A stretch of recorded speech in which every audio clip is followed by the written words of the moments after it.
Always Irish, ciao. Always Irish, ciao. Always Irish, ciao. Sometimes it's good to just yell about football.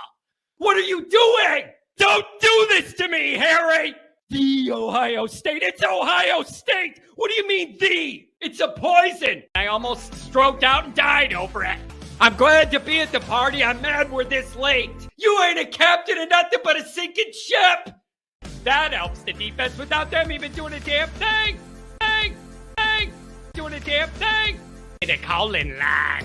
312-988-15. You tell Johnny all you've heard and seen. Oh, Irish! Oh, Irish! Oh, Irish! Oh, Irish! Irish!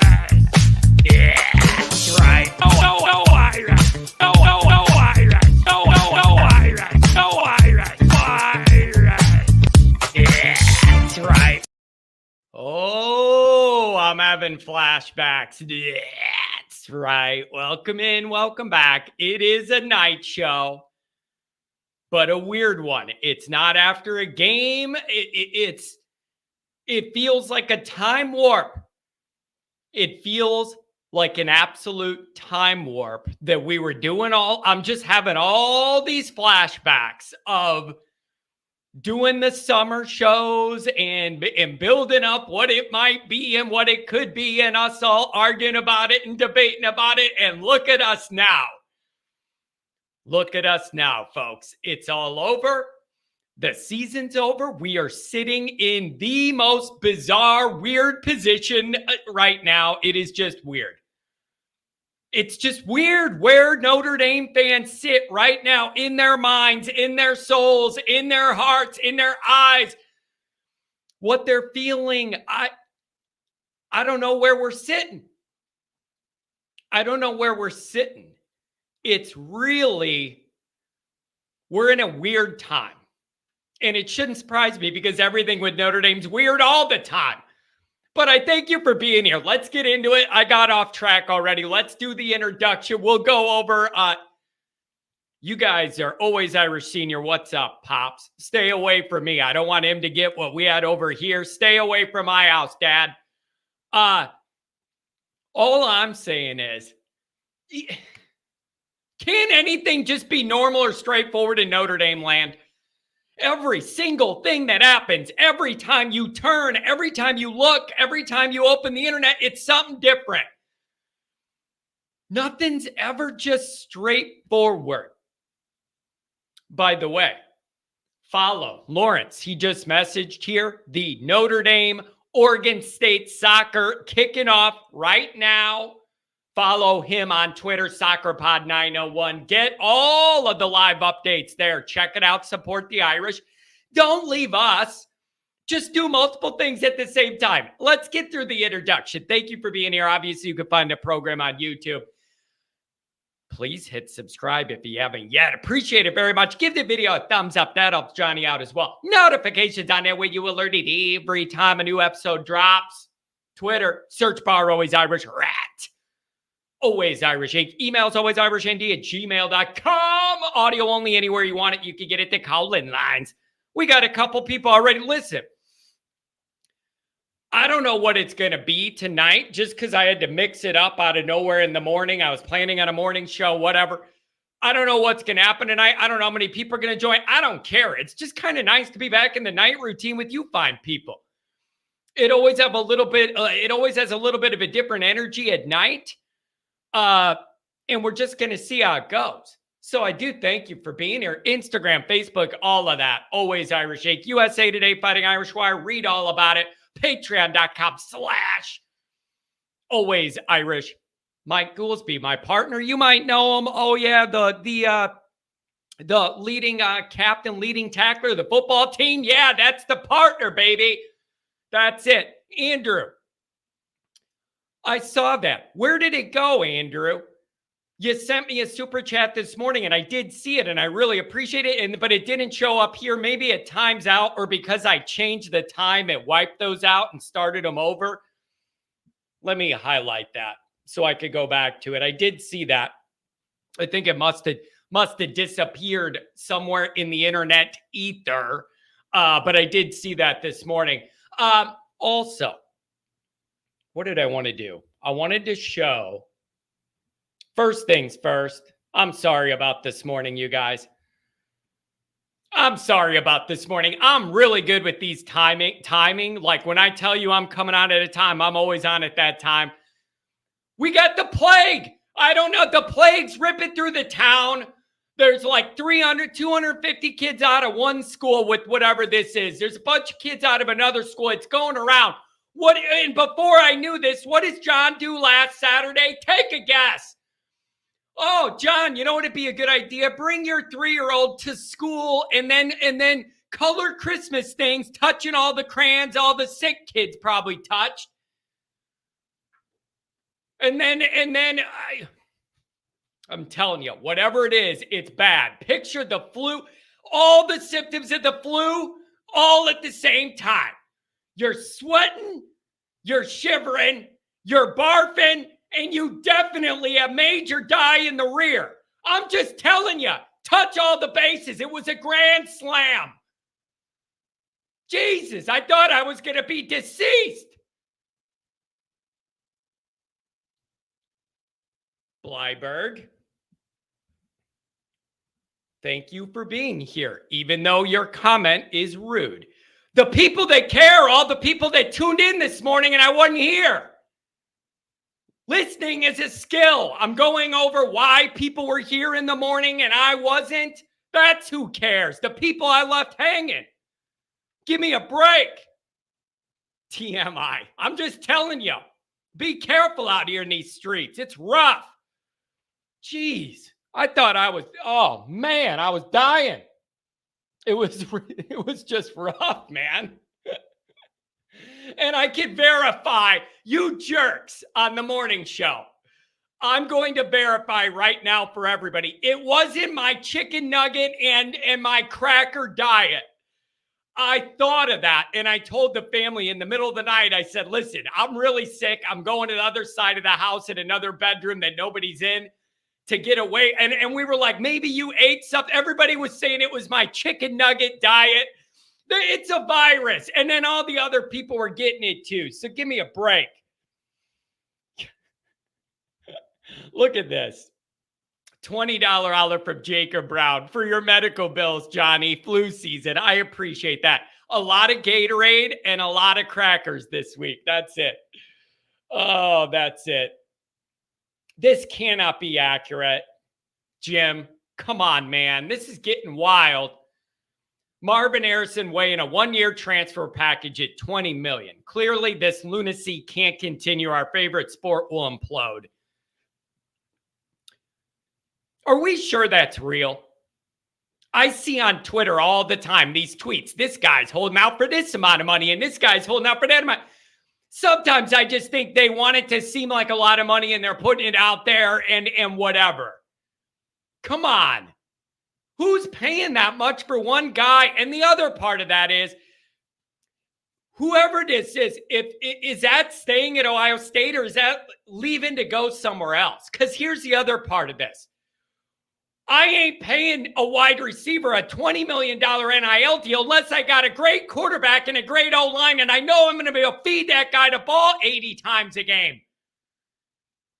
That's the other part of it. I'm not paying a wide receiver that much unless I could get bang for my buck, meaning I got a great quarterback that could feed that guy the ball 24/7, and I got a actual O-line that will protect him in the biggest games against the best teams you play. Wild concept. I understand that it is one, but that's wild. I got to see it to believe it. I got to see that to believe it. I just do. God, you guys are funny. People are surprised I reproduce. What do you think? What do you think? I just sit here and yell about Notre Dame and that's all I do in my life? I got a little bit of a personality. Give me a break. Man, this is funny though. I've never seen this before, but that's a funny one. I thought Johnny's sexuality was Notre Dame football. If that's the case, I ain't getting any action. At least not any I want in the Sun Bowl that's probably going to be cold. Not my idea of the Sun Bowl. But what do I know? Look at the phone calls piling up already on a Friday night. Oh, look at this, Adam. You are soft. Show up to work. It wasn't me today. It was the people watching a kid. Can't watch kid. Then I got to watch kid, but then we don't want her to go to school because we don't want to spread it all over to school. But I got the person sick that usually watches the kid. It's always the next thing. It's always the next thing. Give me a break. Mark, it was worse than that. I'm not repeating what you said, Mark. It was worse than that. That would be a gross improvement, what you said, Mark. I'm not even going there. Luke Holtz.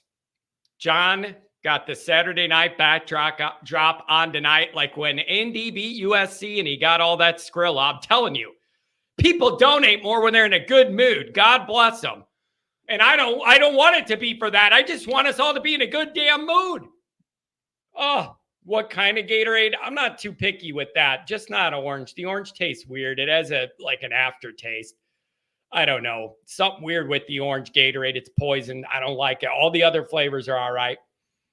Is McCord really heading to Nebraska? $10 holler from my main man. We got to get him dialed up. I think I see his name. Here, John, something to support. Love the Friday night shows. I like your energy, and you're going to come up on the phones. Let me get caught up on the chats. Let me get caught up here. Look at this $2 holler. 2 in the morning, 2 tonight. Steven, I don't know where it went. I'm not trying to rip people off. You guys know me. If I say I'm going to be there at a time, I'm there at a time.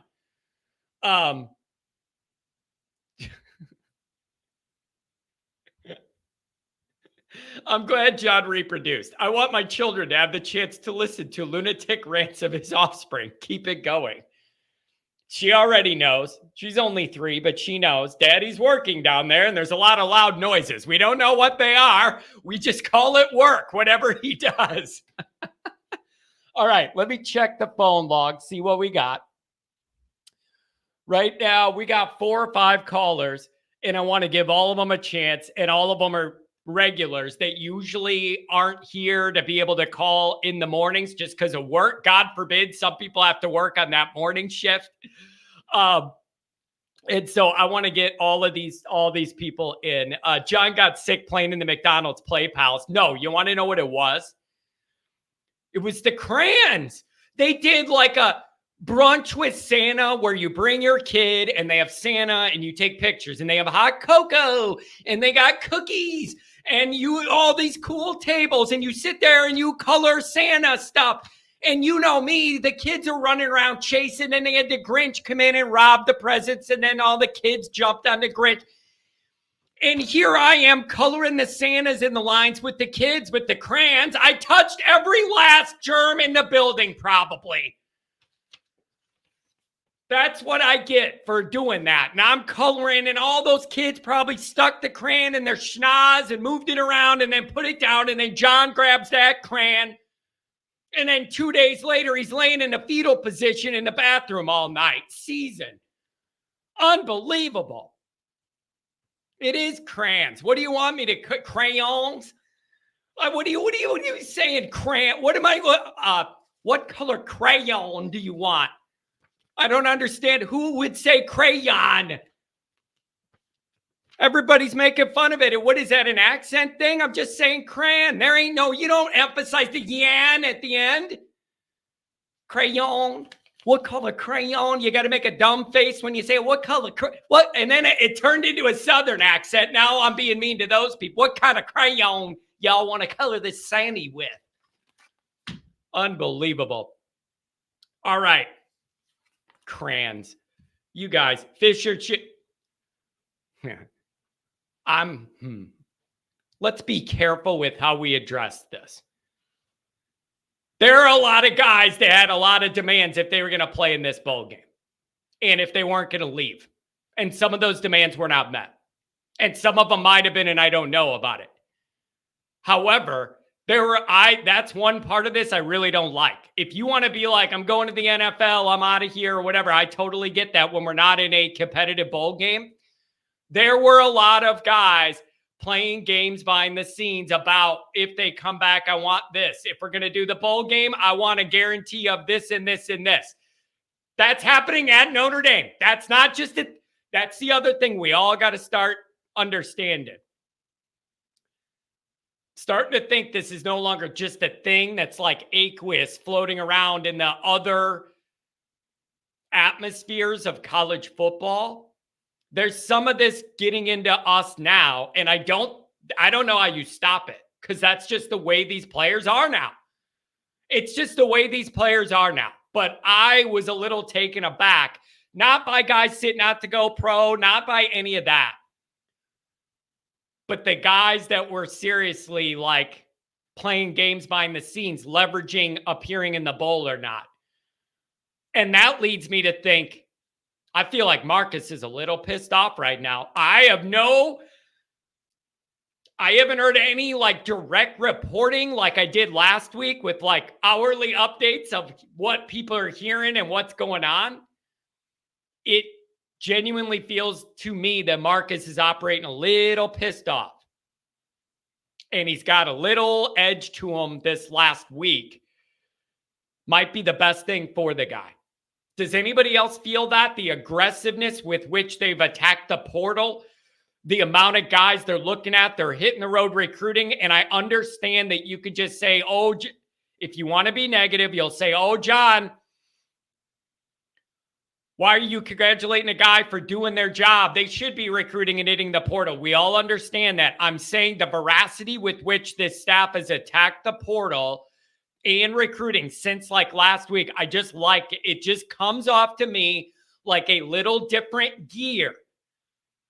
And I like that. If Marcus has a little edge to him now and some of the good guy stuff wears off, that's fine. That's totally fine. Maybe that's a part. Does anybody ever thought of this? Maybe that's a part of his maturity process as a first-time head coach, that he has to work through some of this, and maybe he's developing that harder edge. Maybe he's pissed off now, and it's like we're going at this extra hard. I don't know, but I like it. There's just a different edge in the feel of the aggression of the operation the last week. And I like it. I like it. And if it works out where we all got to know Freeman in that kind of gimme first year where everything was in flux and everything was new and people were just excited to see new and experience something new. And Freeman's personality was such a vast polar opposite of the way Kelly operated and interacted with the whole Notre Dame situation. Maybe that was a good introduction. And now maybe Marcus is starting to create like that harder exterior edge, and he's realizing that nice guy shit's got to go. And we're getting down to business. I'm just telling you, I'm impressed with the work ethic since all this portal stuff. It really seems like they're grinding extra hard, and I'm here for it. That's all they can do. Any Notre Dame fan frustrated we're not in the bowl game we wanted, blah, blah, blah. All of that stuff's perfectly legitimate and real, and I talk about it and feel it every day. The only way out of that is a lot of hard work, and you can't say that these guys are not doing that. Seems like they're going after more guys in the portal, and tell me if I'm wrong. It feels to me that some of the level of guys they're going after is a little higher than what it used to be. Used to be like, what portal guy could you get for depth that you'll just use? The last couple cycles, it feels like we're starting to ramp up with more guys that could actually make a difference more than just as a depth guy, as a backup role. So I think that would be good as well. Couple more things, then I'm going to give it to the callers because I just didn't know I was going to go with an unannounced show. But I'm going to give you guys a chance to get your word in here. It's been a while since we've done one of these, and usually when we do, it's been on a post-game show. And that is a totally different animal with those emotions right after it and all that stuff.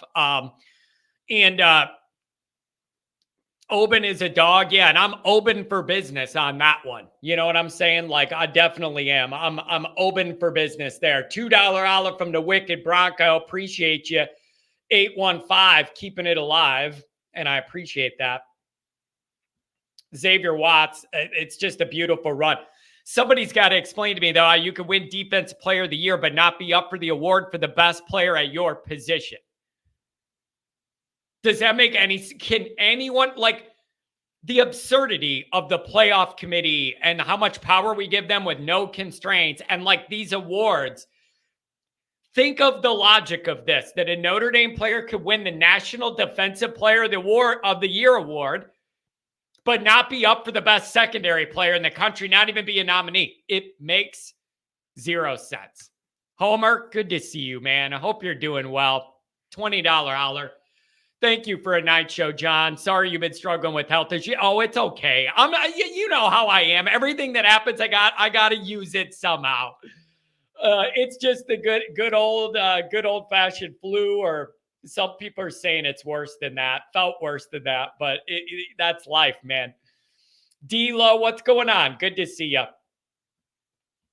Thoughts on Fisher? Could have used another year. Could have used another year, but he's gone. And whatever. So get the young guys in there. I don't know what else you could say. But I definitely think he could use another year. Whether he switched over or not, I don't know about that part, but he definitely could have used another year, and then you would only be losing one and not both your tackles. Rough situation, especially given you have no damn leeway next year at all. That's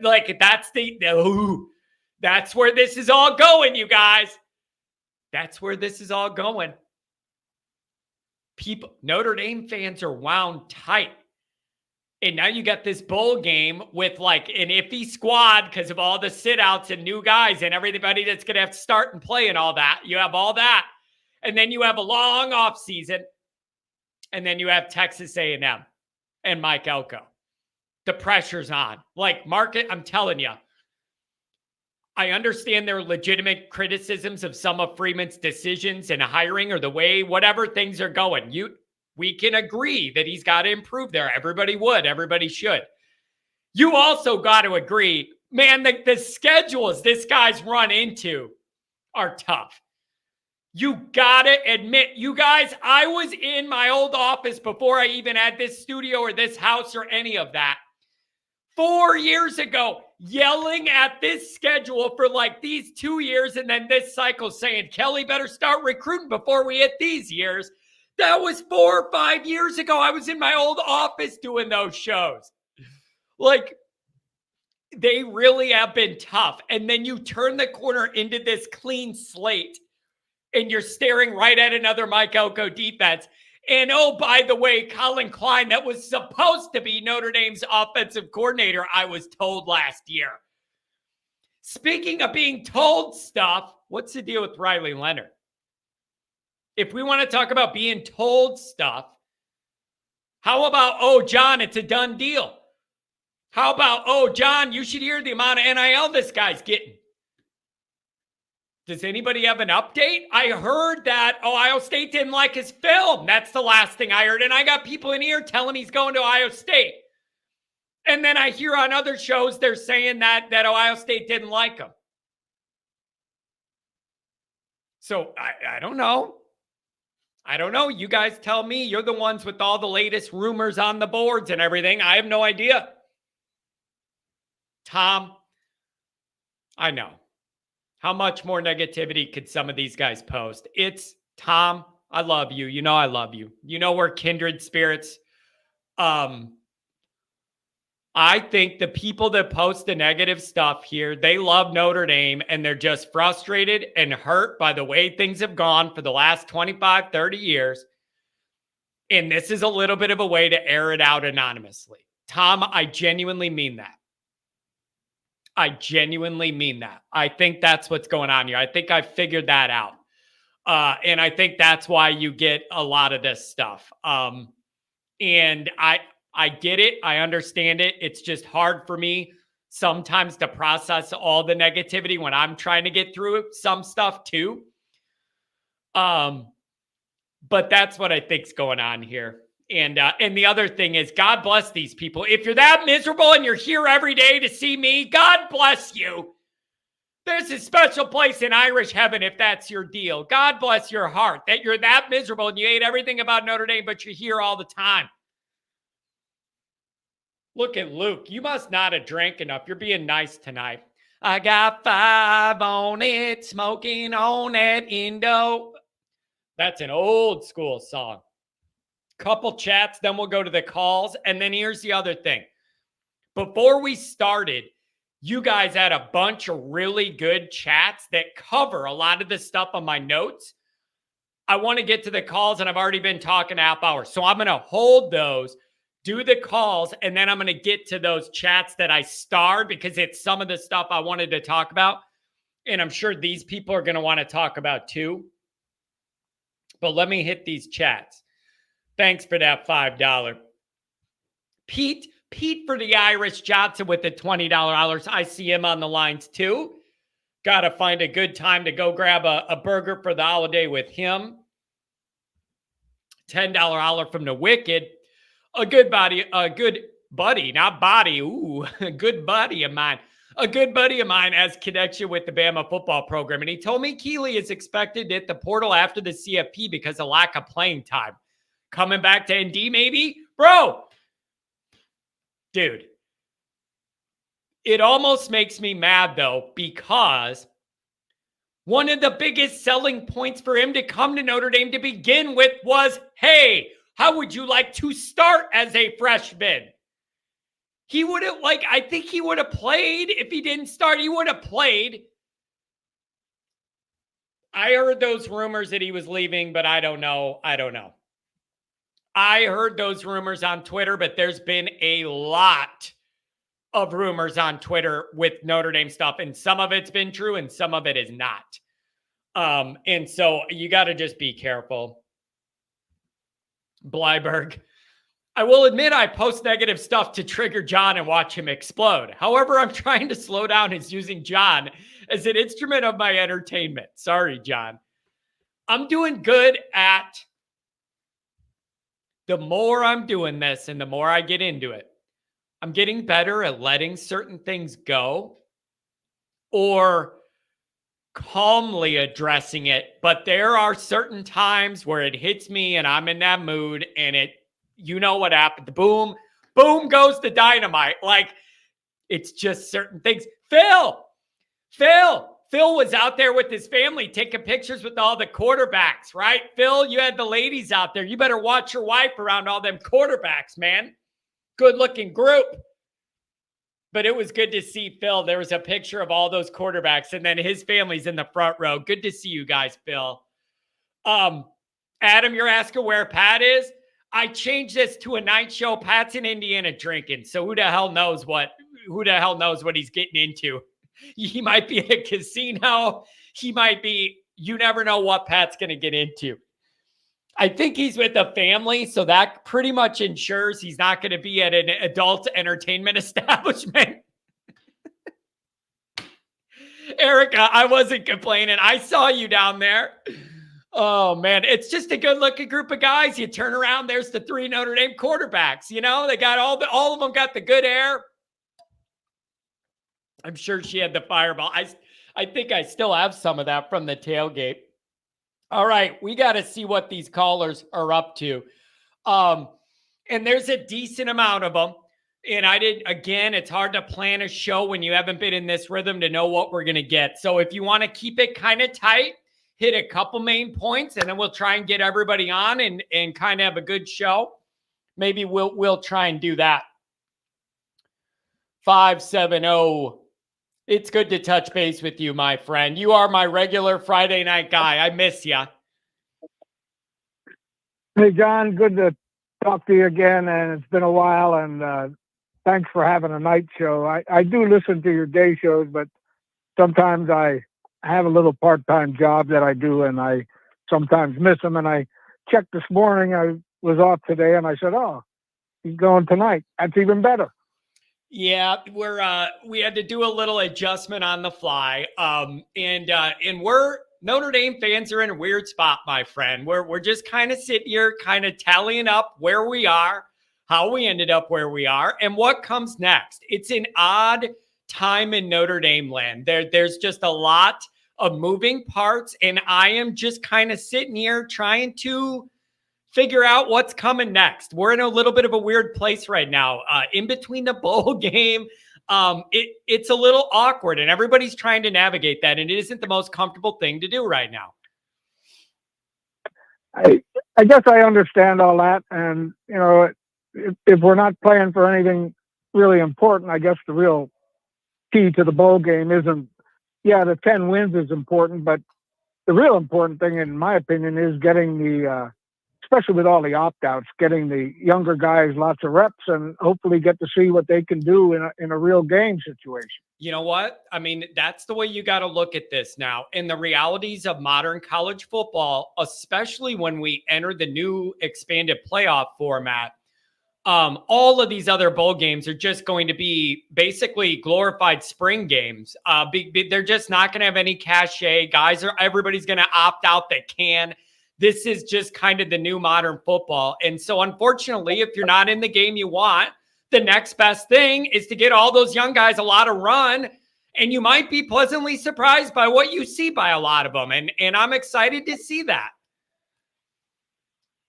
At least hopefully after the victory, we won't have to watch the guys eating a Pop-Tart or getting dumped mayonnaise over their heads or something stupid like that. So listen, I know that I get mad about weird things, but some of this stuff's a little too gimmicky to where I'm like, man, come on. It's almost like borderline insulting sometimes. I'm like, come on, man. Like an edible Pop-Tart mascot. Are we really doing this? But I guess we are. Tony the Tiger. Maybe I'll dress up. I'll get a tiger mask and a tiger outfit. I'll do Tony the Tiger. Hey, be careful with that Tony stuff. Be careful. Well, you could be a Tony, but you don't have to be a cartoon tiger, Tony. And I'm going to keep it short tonight. The other point I wanted to make, and if the people that are on the show tonight aren't members or participating in the Patreon, you need to get on. You need to get on and listen to the stuff on the Patreon. It's I love it. I don't miss an episode. And today you released. I don't know when you recorded it. It sounded like you recorded it a week or so ago, but the tone it down show that you put on today, John, don't you ever tone it down. As a matter of fact, tone it up. Man, I appreciate that. That's dangerous. That's a dangerous suggestion, but it means the world to me, especially coming from you. That's kind of what that outlet's for, though. But like, I can be a little bit more open with stuff. So I really appreciate that. And I didn't know how that one would hit people or not. But I just wanted to share kind of some of the way it goes around my situation. I really appreciate that hits you. Well, if I can say tone it up, I think the rest of the crew would love it too. Man, that's a scary thought, but I do appreciate that. Thank you for the green light to let it rip. And I try and navigate and I try and be judicious with things. But there's just certain things that I'm never going to be able to tone down for everybody's suitability. And that's just the way it's going to be. And I have to deal with that and other people have to deal with it. It's just the way it is.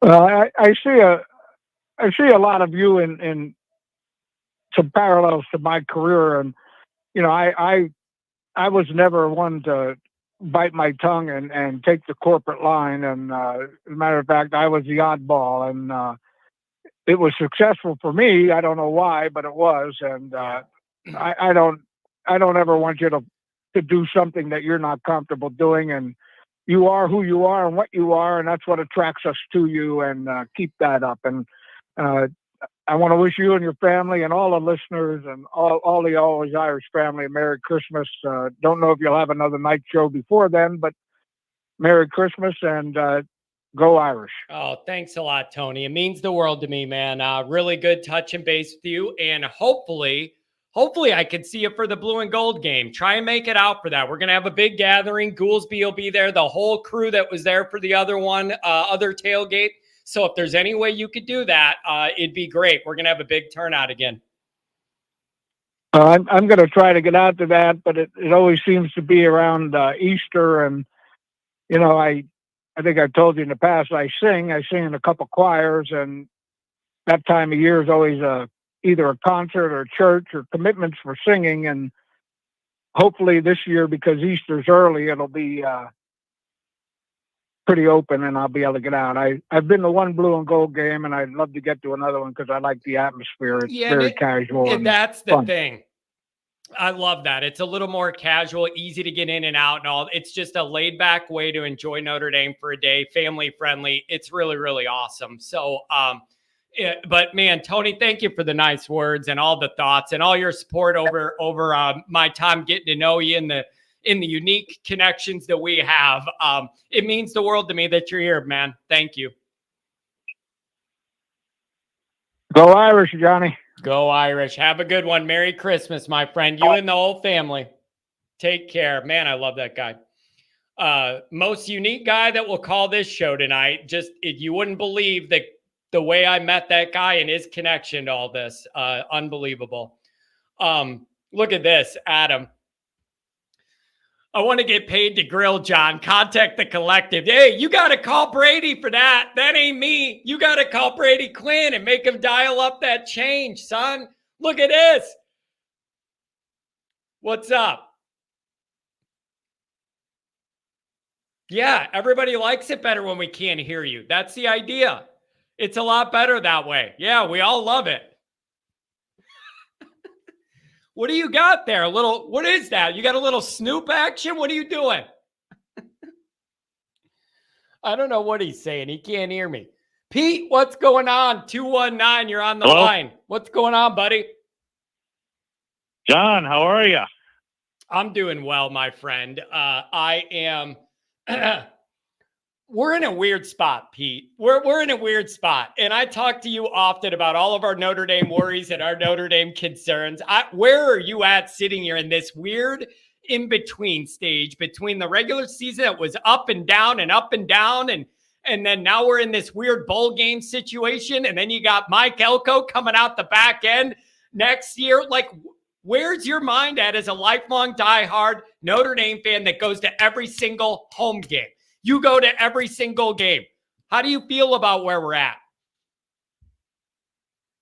Compared to a week ago, I actually feel better because I feel like, the transfer portal could actually work in our favor where we could possibly, don't know yet, but possibly even come out better than with the guys who left. You never know. And I just think, Pete, you feel terrible when the guys leave, and then you feel a little better if you see some guys come back to you. If you're gonna lose some, you'll feel better if you gain some. It's just, I feel like, and you're a long time Notre Dame guy, I feel like we're just not used to this because Notre Dame's not usually like in that big portal with a lot of guys coming and going. And so when we get a decent amount of them, then it feels extreme, kind of. Does that make sense? Like it's like, what's going on here? Yeah, and also, remember, we finished before all the conference championship games, so ours just felt like a lot since we were getting hit with a lot before others were. Yeah. You're right about that. And I think a lot of this, how do you feel about the quarterback part of this, Pete? Do you want them to land Riley Leonard? Do you want him to land somebody else?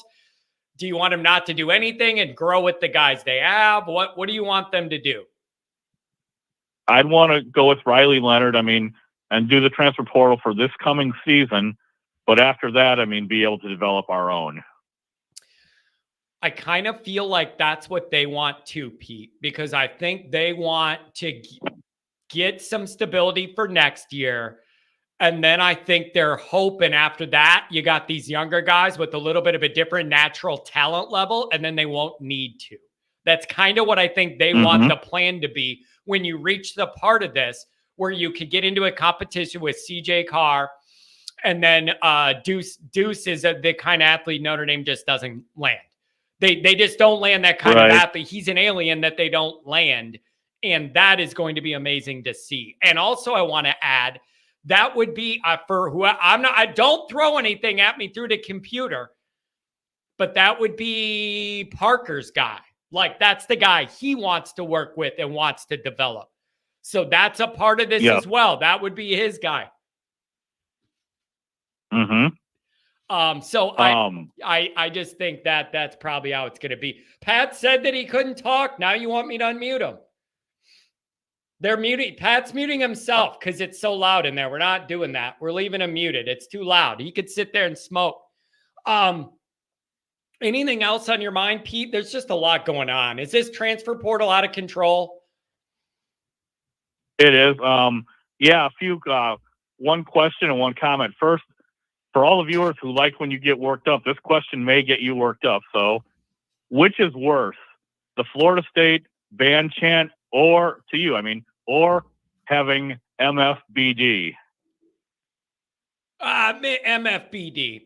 MFBD. That is a much more serious condition, Pete. MFBD is a lifelong brain disorder. There's no drug.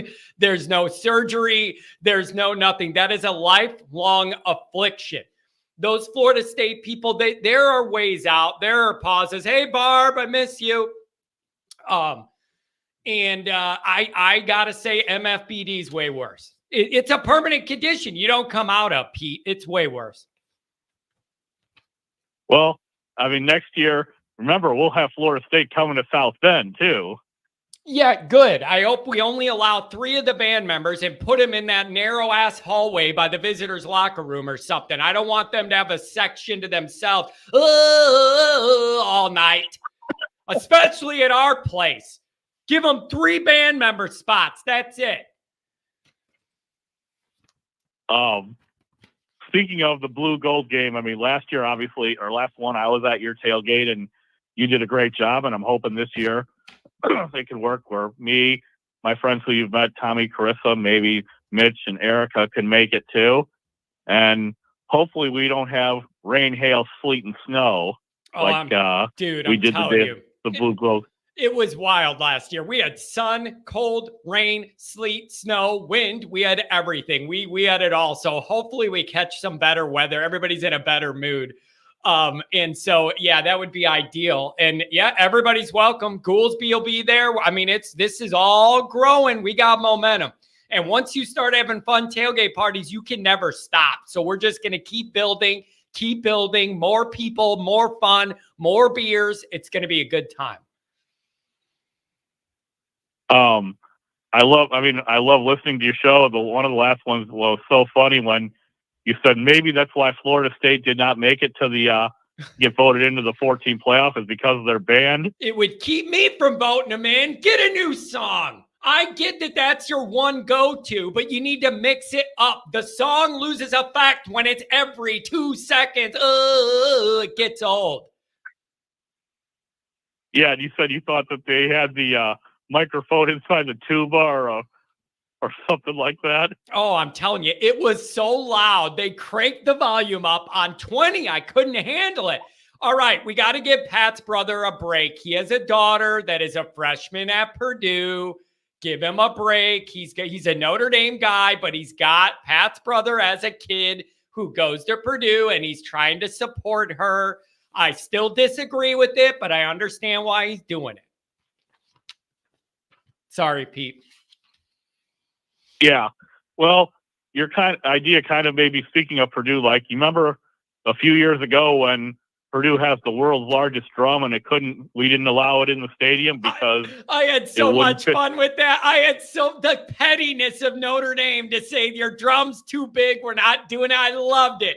Like, I want Notre Dame to be playing those level of petty games. I absolutely love that. I had a field day when the Purdue people were so offended they couldn't bring that drum in. It was hilarious. Which band do you think is worse for you, Florida State or USC? Oh, my God. Those are equal. They both have the same problem, Pete. They're both do the same thing. They only know one song and one bar from it. They're both in the same thing. Grow up and get other songs. Mix it up. Yeah, it's pretty crazy. I mean, I've known the USC tune basically since I was 8 years old. Dude, it's awful. It's absolutely terrible, and I hate them both, and I have no interest in it.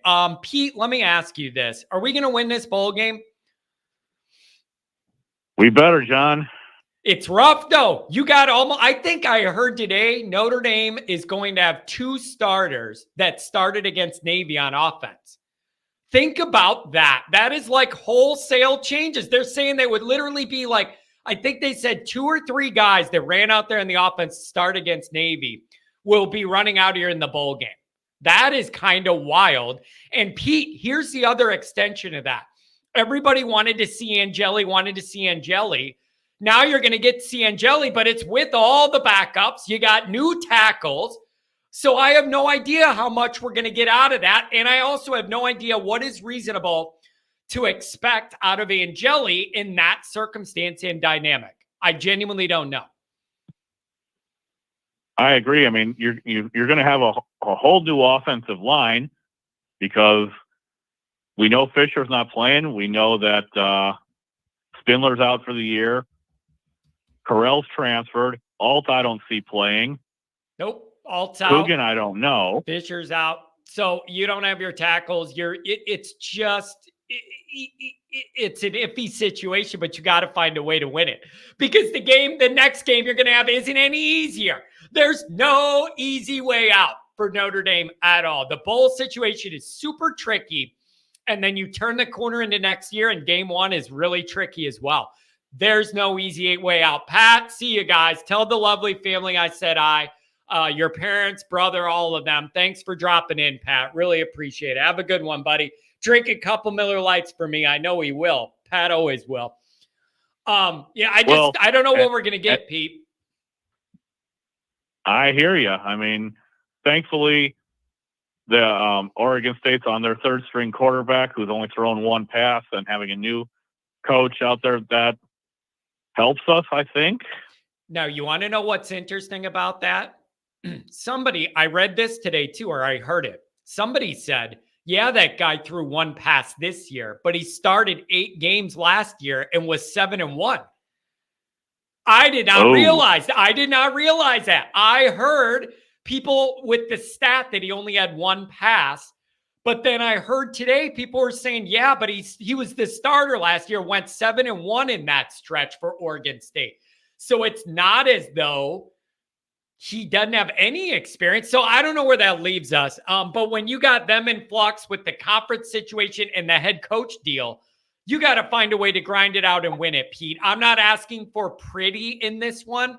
I don't think it's going to be pretty on both sides because of the dynamic. I just need you to do enough and figure out how to win the damn game. Okay. I would agree. I'm excited about signing day in a few weeks too. You know, it'll just be a comfort to be able to sign the guys you expect to sign. You want CJ Carr on the grounds, moved in. You want Williams on the grounds, moved in. You want all that. Pete, I got to tell you, here's my problem with signing day, though. Notre Dame always does well in the December early signing period. 7, 8, 9 in the rankings.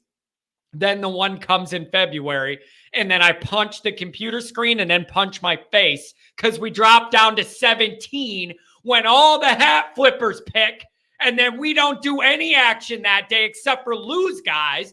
And then the next thing you know, the top 10 recruiting class turns into 17, and I'm no longer excited. That happens every year.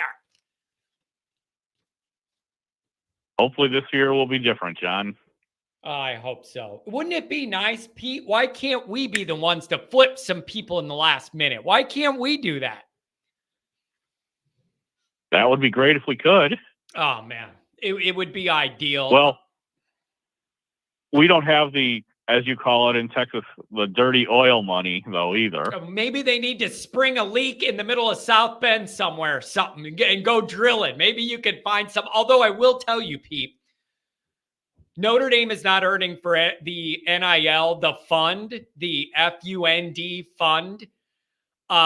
They're not hurting for money. There, I can verify there is a lot. There is plenty of money in Notre Dame's NIL fund to do whatever we wanted to do. I can verify that they have plenty of money. That is not an issue. It's what you do with it, how you do what you do with it, your plan for it. That is an issue. But they definitely have the money there. They're not hurting for that. I mean it.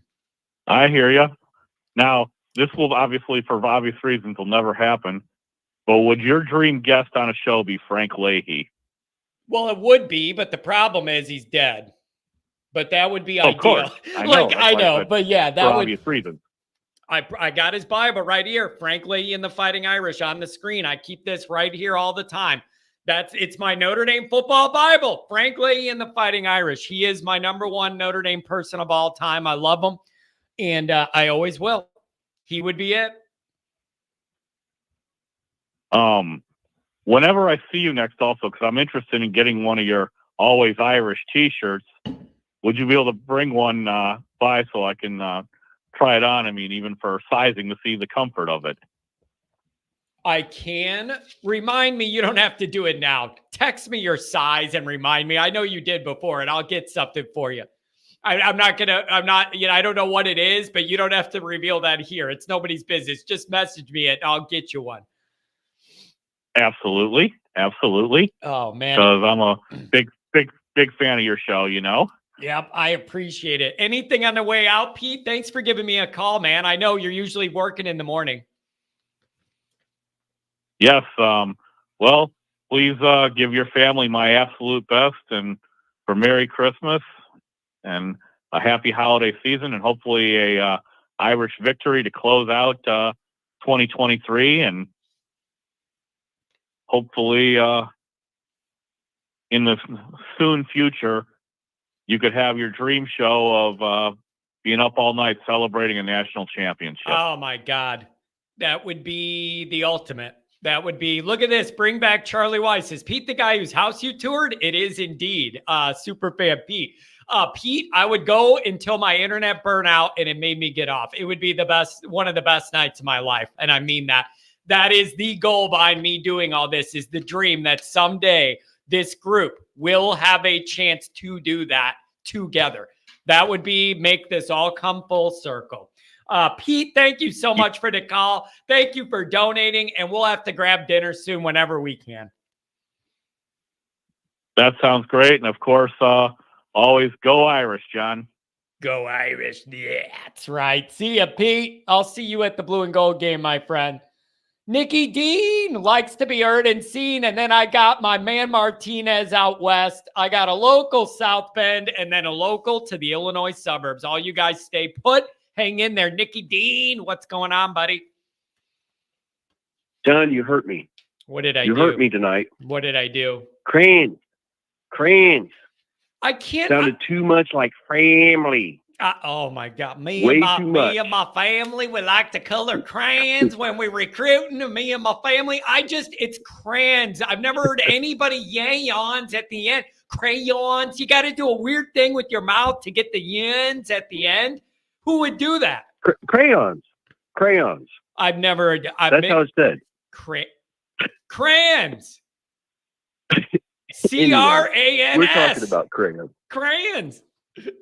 Oh, Nick, where is your Notre Dame mind and heart at? Like, we could talk about crayons, but I know the way you live and die this shit. Tell me where your heart and mind is at with all this Notre Dame stuff. It's wild where we're at.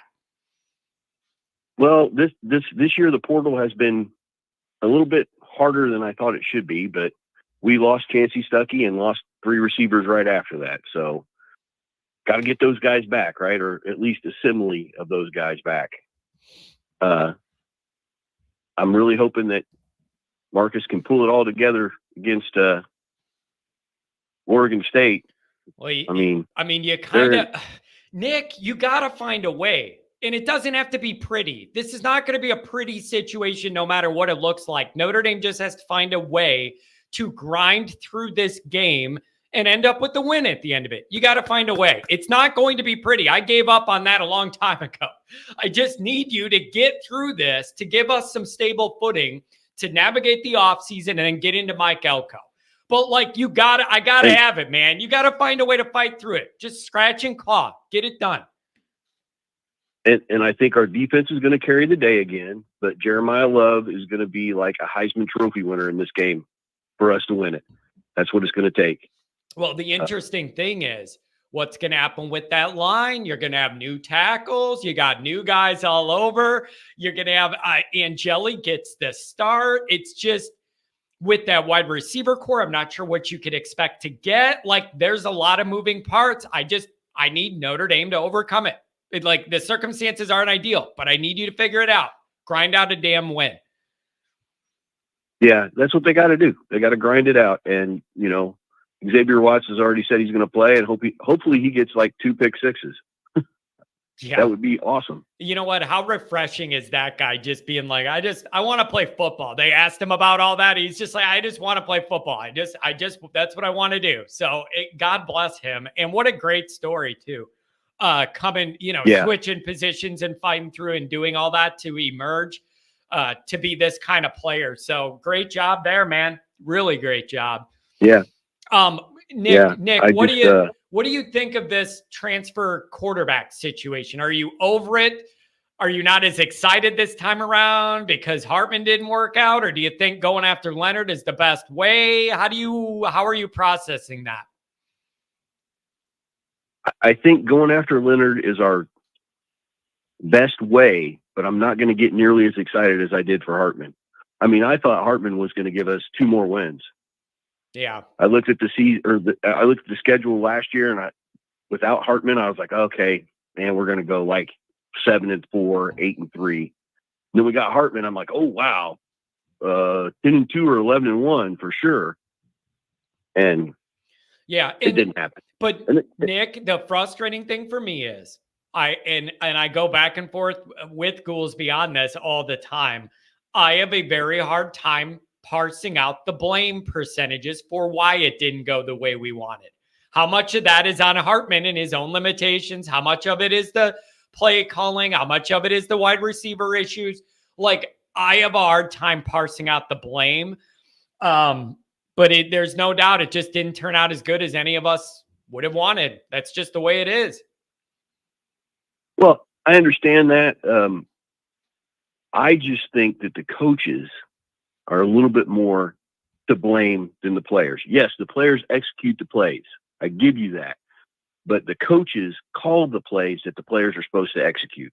And that's where I'm going to say it's at least 60%, if not 70% on Parker and 30 to 40% on Hartman.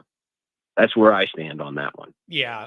And the other thing is too now, and I've been thinking about this, if we're running all this back and it's going to be Parker's back and we're changing the wide receiver situation and some of the talent and all that, fine. But I don't know how to gauge what the expectation is of Parker getting a lot better at this really quick, because that's what needs to happen. And I don't know how to properly gauge that. Like what is a realistic amount of creativity I can expect from him in year 2? I don't know how to measure that. I'm just hoping I get it. Well, my thing is, I think the new receivers coach is going to be an assistant head coach, passing game coordinator. Yeah. And eventually Parker's going to get pushed out.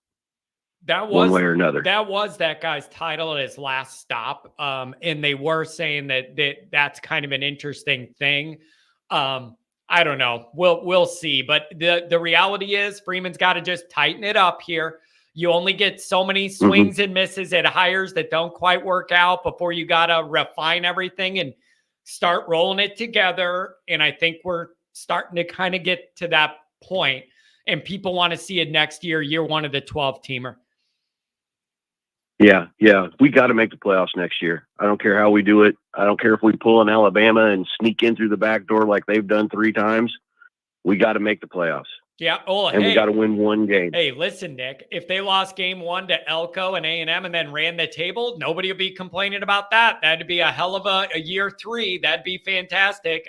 Even 10-2, I think, gets Notre Dame in the 12-teamer, and nobody's here to go 9-3 again. Yeah. Yeah. But anyway, John, love the show, man. You know that. Love the Patreon. Keep up the good work and get to 10,000 subscribers, buddy, before the bowl game. I appreciate that. We're going to have a party on here when I get there. It is a marking point I've been working towards. It's kind of been a goal in my mind. So if we could reach that, whenever we do, we'll have a special party episode here. And I thank all of you guys for making it happen, man. And then hopefully I'll see you guys at the Blue and Gold party again as well. Oh, we will be there. And not just have a good night, Johnny. Not just you. Make sure the wife comes too. She's lovely. I want both of you there. Okay. Okay. We will be there. Beautiful. Thanks, Nick. Merry Christmas, my friend. All right. Take care. You too, buddy. Have a good one. Oh, what a nice guy. What do we got here? Look at that. What's up, Johnny boy? What's up, buddy? What's going on, man? Just talking to the Notre Dame people on a Friday night. You know how I do.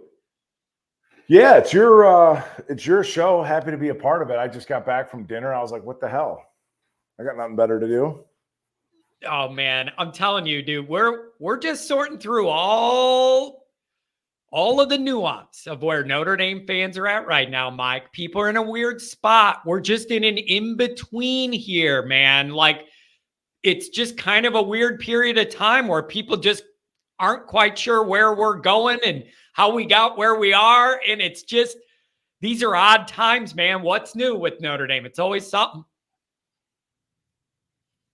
I'll say this, and as that last caller was wrapping up, I'm like, what the hell am I going to say when I jump on tonight? But I think my relationship with you and being a fan of your show and then really getting into this Notre Dame media world, John, and you like to say, you know what, it's just nothing's normal around here, but it is so true that like everything is layered and everything is nuanced. Yeah. It's incredible. It's like, oh, okay, you know, if Sam Hartman's going to sit out with a couple of your tackles, you know, presumably, obviously Fisher's out. You're going to presume Alt is. Whispers Sam's not going to play. I feel pretty confidently Sam's not going to play. So Angeli gets his first start, hypothetically, John. But then let's just say he doesn't play well. But then there's the nuance. Well, he's playing behind a brand new offensive line. It's just like there's no straight line with anything around here. Nope. It's layer on layer and layer. Right when we all wanted Angeli, you're going to get him. But I believe I heard today there's only going to be like 2 or 3 guys starting for the offense that ran out there against Navy. So it's basically a whole new offense, and it would be all the so then how do you gauge then, Mike? How then can a fan who's been excited to see what Angeli could do, but now in this circumstance, everything's like knocked down. How do you look at that as a fan then to judge? Both the tackles are gone. The guy could get blindsided, get killed. I don't know. Both the tackles are gone. He's got nobody to throw the ball to, yada, yada, yada, yada, right? I mean, again, layers, nuance, etc. How do you figure it out, John? If you're Freeman, don't you think you got to sit there and go, here are the 5 things that I'm looking for in my starting quarterback, the 3 things, the 10 things. Yeah. And then we will assess a quarterback's play off of those things. If it's Riley Leonard into the future, we're going to judge him against those 5 things. If it's Angeli in the present, we're going to help us out. You know, even help yourself out. Because if you're going to have a competition, what if I'm going, John, you and I are going into a competition, it's like, okay, what's the rules? Yeah. So we can figure out who wins. You know what I mean?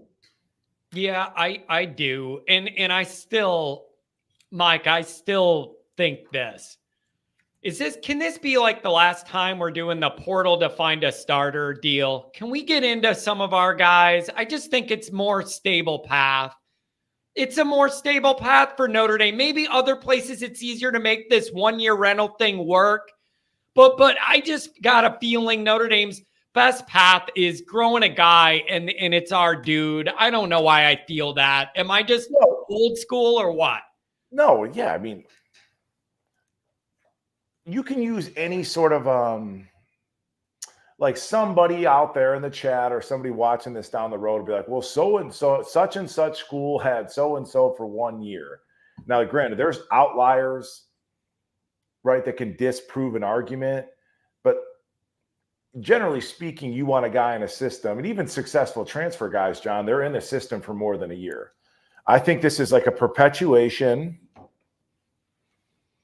of Freeman, you know, kind of looking out for his boy Parker, and this gives us an opportunity to kick that can down the road for another year. Get into the playoff, satiate the fan base, but in terms of taking big next steps as a program, yes, dude, you got to have a multi-year starter.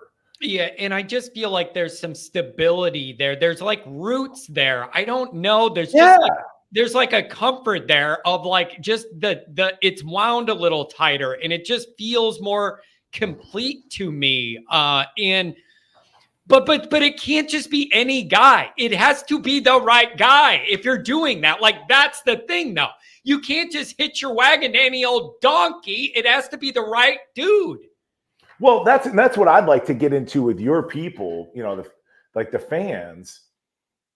Is it Angeli because he's just next guy up? Or is it what is it about Angeli? I can never get my hat straight. My brain plays tricks on me. What is it about Angeli, John, aside from being the next man up, that has people clamoring for PB Angeli? I'm curious. Is the easiest answer everybody got frustrated with Hartman and then at that point the backup's everybody's favorite? Like, is that the easiest answer? Like, you just get so frustrated you want to see something else? Like, is that the answer? Maybe I don't have to overthink this one. But why? So you want to see something else for sure. But why can't it be Minchie as much as it is Angeli? I mean, when you get into like rankings, I mean, Angeli was a 3-star, kind of played in a ho-hum. I mean, the offense that he played in New Jersey, Bergen Catholic, reflects Notre Dame's current offense, right? I mean, it's not conducive to like lighting up stats, getting a 4-star, whatever. But Kenny Minchie was like a top 10 quarterback in the country coming out. So I would challenge people, if you want Angeli, it has to be Angeli / Minchie. That's how I feel. So then why is all the hype about everybody wanting to see Angeli? Is it just because he's a little bit ahead in the developmental path at Notre Dame? I just asked you, John. I asked you that, brother. But I don't know why. It's just, I don't know why either. But like physically, I think you like a lot of what Minchie could provide on a little bit of a different level, but everybody wants Angeli. And it doesn't even seem like there's going to be a plan for him to get packages in this game. I'm not sure we're going to see that either. So I'm not sure how we ended up in a position where if it isn't Hartman, it's automatically Angeli. I don't know. Yeah, it could just be because he's the backup. But I mean, going into this offseason, maybe it's that simple. Maybe that's that simple. All right, there you go. Here's a comment. He seems poised out there, smooth and silky. There's your answer, Michael. Silky smooth, baby. Is that just because he shaves and Sam had the beard? I don't know.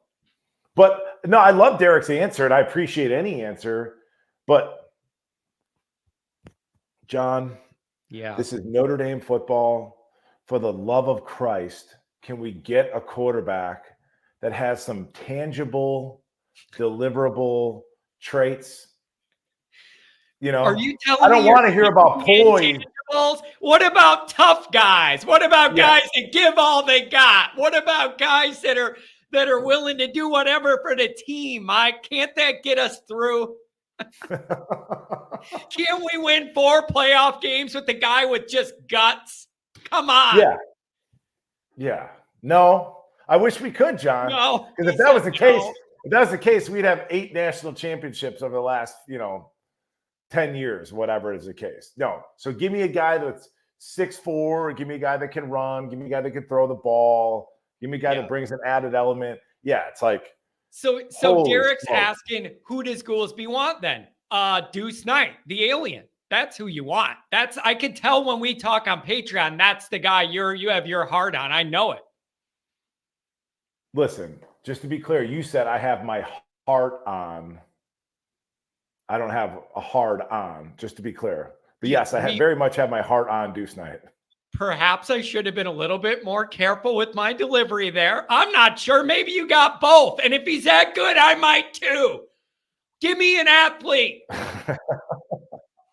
Yeah. No, and I mean, I think we did talk about this on Patreon. Duce Knight is Gerard Parker's that has his stamp, his signature as a recruit. Yeah. So like a Riley Leonard is, in terms of like looking at our roster, what's on the shelf, he's the closest thing in terms of the added element into the offense. And again, as an offensive coordinator, if you're learning on the fly, as Parker is, if I've got an alien under center like a Duce Knight, and you just got to love the name, John, Duce Knight. You know what I'm saying? There's a lot you can work with. Oh, it's the makings of a star. But as a newbie play caller, if something gets gummed up or the play gets jammed up, somebody misses a block, it's just you have an ace up your sleeve. And then again, you look at like a Kevin Sumlin, who is the head coach for Johnny Manziel. He gets, extension. I mean, players like that make coaches a lot of money. It makes that coach look good.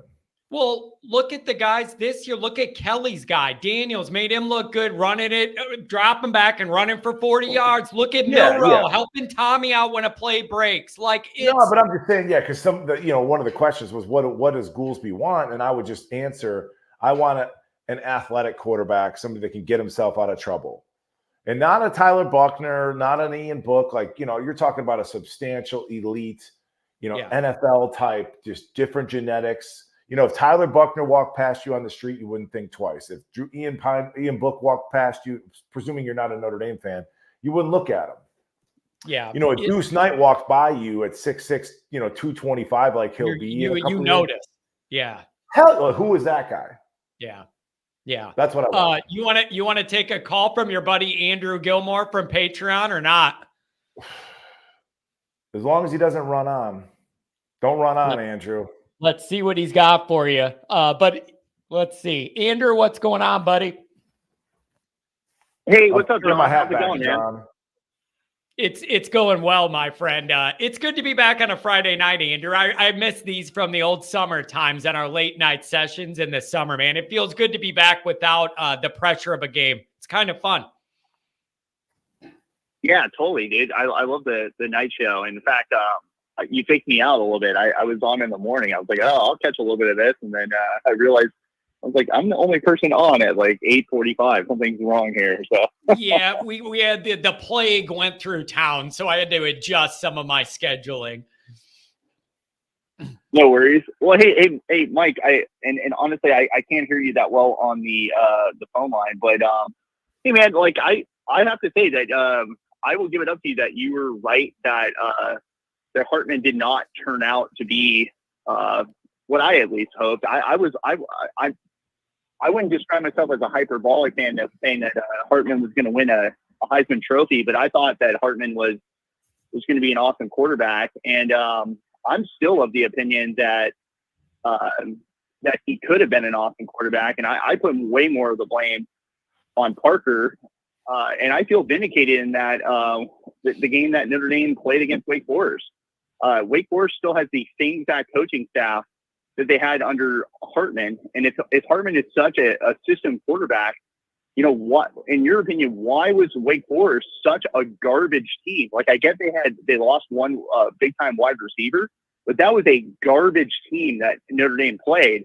And so why wasn't the next quarterback up able just to put up some, like, at least even decent stats, let alone Hartman level stats? So that's my question to Mike. Yeah, so Andrew's had this question holstered for about 4 weeks now. Can you hear me, Andrew? All right, this is my first time. Good. Yeah, absolutely. Yes, this is my first. I'm getting my bearings here on John's call and show. And thanks for having me, John, by the way. Oh, no problem. Glad to have you. So your argument, Andrew, just to be clear, because I want to know what the score is before we clash here. So what I'm hearing you say, correct me if I'm wrong, is Hartman meant so much and was such a good quarterback that him leaving is reason for Wake now being a garbage team. Is that what you're trying to say, give or take? No, it's not. And I'm not even trying to be hyperbolic. I agree with the take that Hartman is not an NFL quarterback. That's why he's staying 6 years. But Hartman is 10 times better a quarterback than Tyler Buckner was. That's my first argument. And number two is now you're shifting the argument. No, okay, fine. We can whatever you want. But what I will say though is that Hartman is a good quarterback, a good college quarterback. But I think Parker is a total amateur. He ran amateurish offense. The first thing that he did was just completely copy Tommy Rees's offense, and he's a pale imitation. And I think that was the biggest cause of Hartman's issues. And I think that you alluded to, especially after the Clemson game, because he did play a terrible game, but you said he straight up sucked. And I think that that's wrong. I think that he could have been a good quarterback if they brought in the right OC. And that's always what I've always contended. Yeah, but if my grandma had a dick, she'd be my grandpa, right? So it's like, you could say, well, if this or if that. But but guys, are we not getting back to the point of the offense wasn't clicking and we're struggling to figure out where to attach the blame percentages? I keep coming back to that issue. Andrew asked this question of John. I guess where I'm coming from is if this guy Riley Leonard, okay, he's going to come in. He's not as good a thrower as Hartman is. I would say. I mean, I would be interested to see if Duce agrees with that. But Riley Leonard is an awesome runner. I mean, if I was in Parker's shoes right now, I'd be watching 3 different coaches. I would be watching Hugh Freeze. What does Hugh Freeze do with running quarterback? I would be watching what Gus Malzahn does with running quarterback. And then lastly, I would watch what TCU did with Max Duggan that the year they went to the championship game. And I'd say, hey, we need to integrate some of those concepts into the offense because that's probably something better suited for a guy like Riley Leonard. Do you have any confidence that Parker's doing stuff like that? I mean, I don't, but I don't know. I would offer that up to Mike.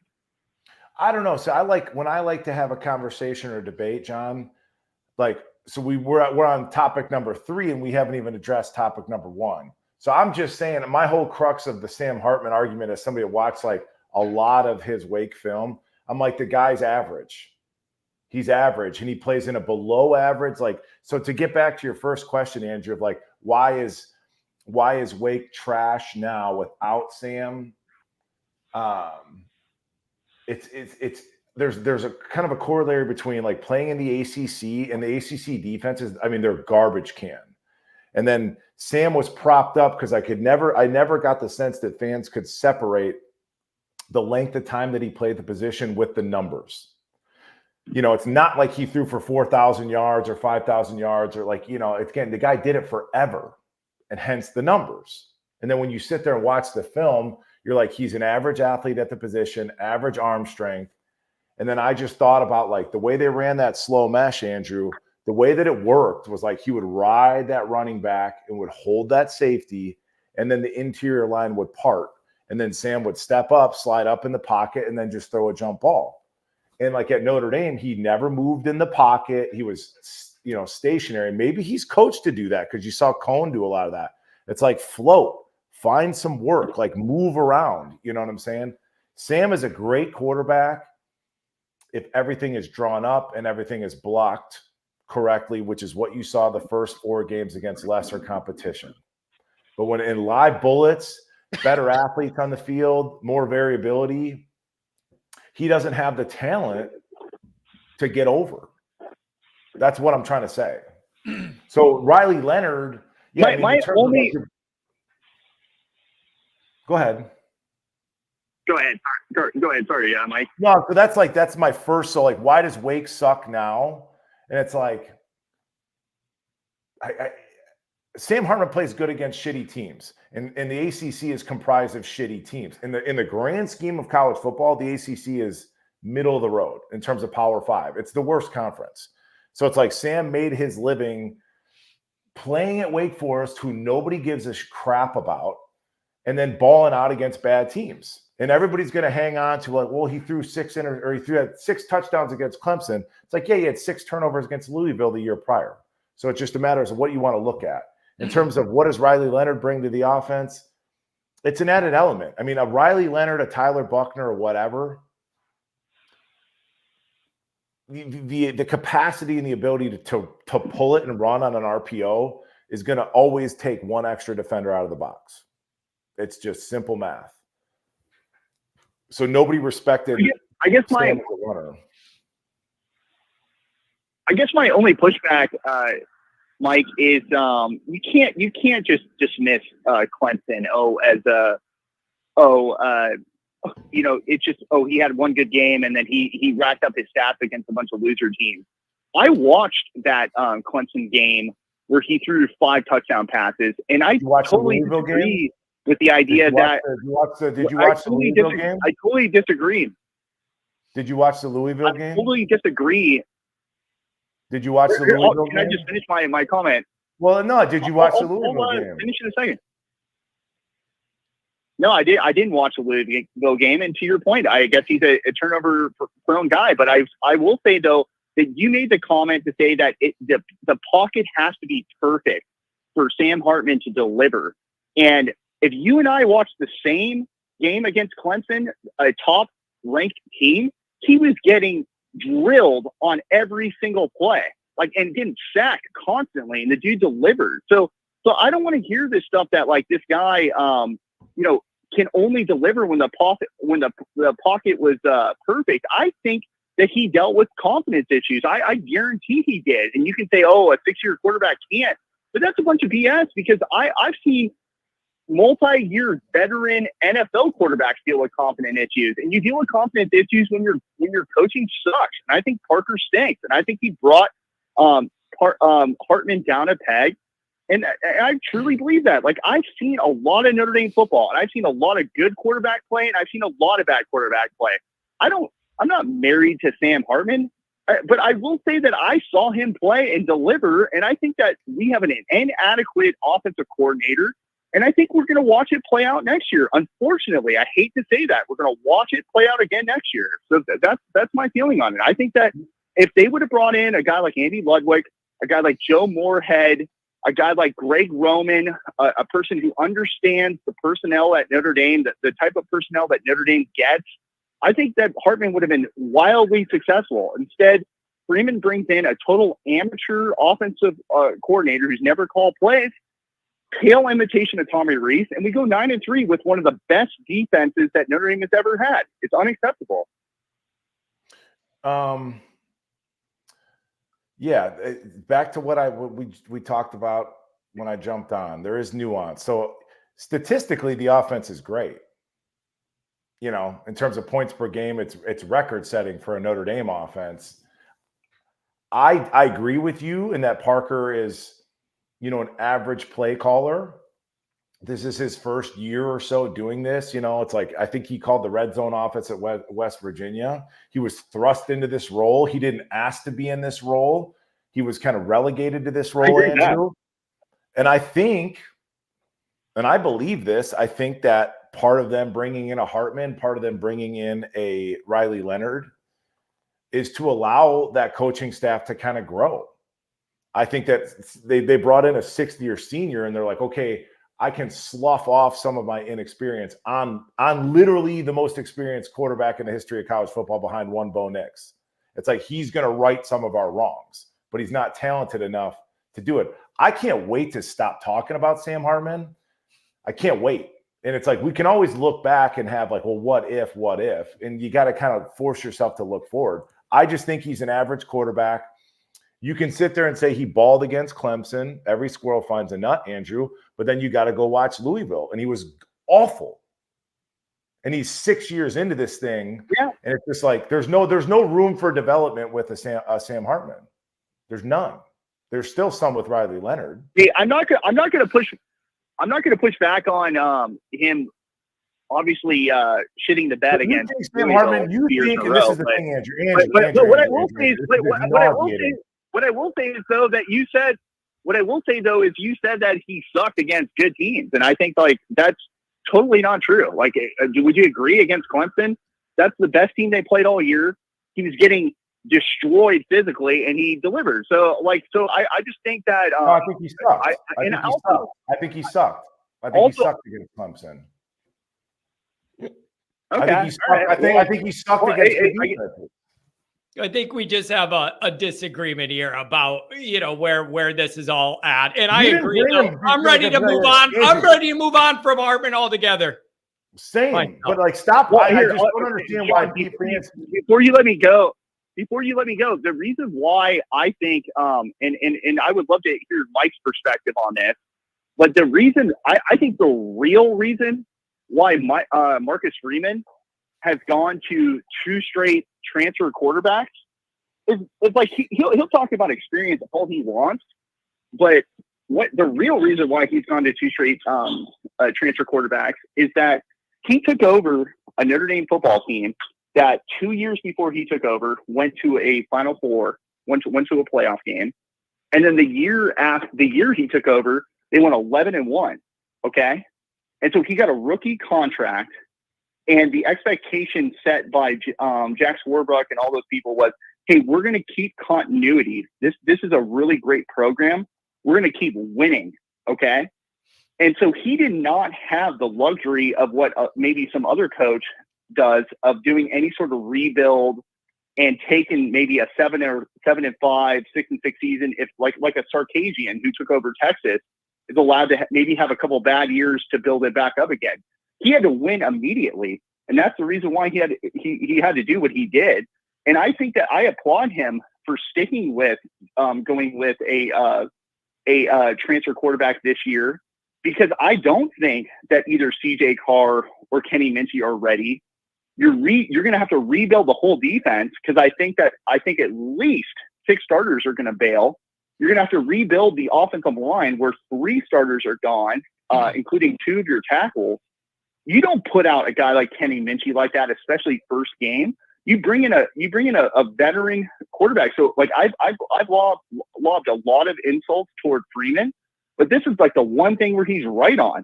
It's like the expectation set by his boss and by the boosters is you got to win. So to eat a season because you're going to start a young quarterback and is insane. And he watched that first season where he threw Buckner out there, guy got hurt, then he's throwing Drew Pine, who's has no business starting for Notre Dame in the game. And he said, you know what? I can't afford to do this. I'm going to get my ass fired.